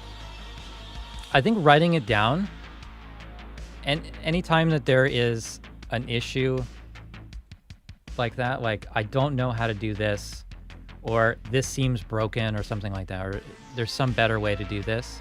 And anytime you're finding something distracting you like that and taking you out of the process, just write it down and try to find a workaround. Try to ignore it or try to find a solution. Maybe take note of that solution as well, because sometimes there's a better way, but sometimes that you do find the right way automatically. But if that happens, kind of the tip is to right click or to search the action list. So if what you're looking for isn't in the right click menu for whatever you're doing, search the action list for various keywords. There's even some like synonyms added to that. So if you're searching for delete, it might also search for clear, that sort of thing. So, but in terms of productivity, forging ahead, ignoring that problem is probably the best way. But I know that I am the type of person that digs into solving that problem. That becomes the goal more than anything. So I'll work on something for 5 minutes and I'll notice some inefficiency there that I think I can solve. And then I'll spend another hour just optimizing that so that I can finish the task in 30 seconds, an hour after I started it. And ultimately it'll solve a problem another day, or I can make a video on that and it will solve that problem for someone else sometimes. But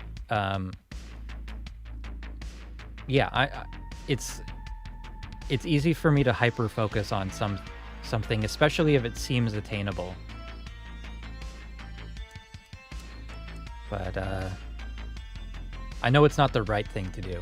And I know a lot of people will just completely ignore things that would just drive me crazy.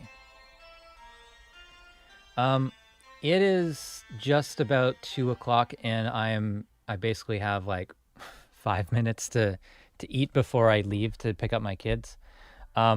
So I can't answer any more questions, but thank you all so much for joining me on this live stream today. We went way longer than I expected, but it's been good. Thank you so much for the super chats, for everyone that's been here since the beginning. Christopher Butler, Jason Gilman. Yeah, so sorry guys if you just dropped in and asked a question. You just were, I don't know, you can watch the replay and there's 3 hours that you missed. So thank you guys so much. It's been a lot of fun. And I don't know if this is the last stream of the year, but I would love to get a regular schedule weekly, at least once a month. It's got to happen because it's important to spend time with you guys. see what you guys are interested in and just have fun exploring music tech together. But that's going to be it for today. I will see you. Do I have a... I don't have a button. I don't have a button to end the stream anymore. So I'll just say bye. See you later.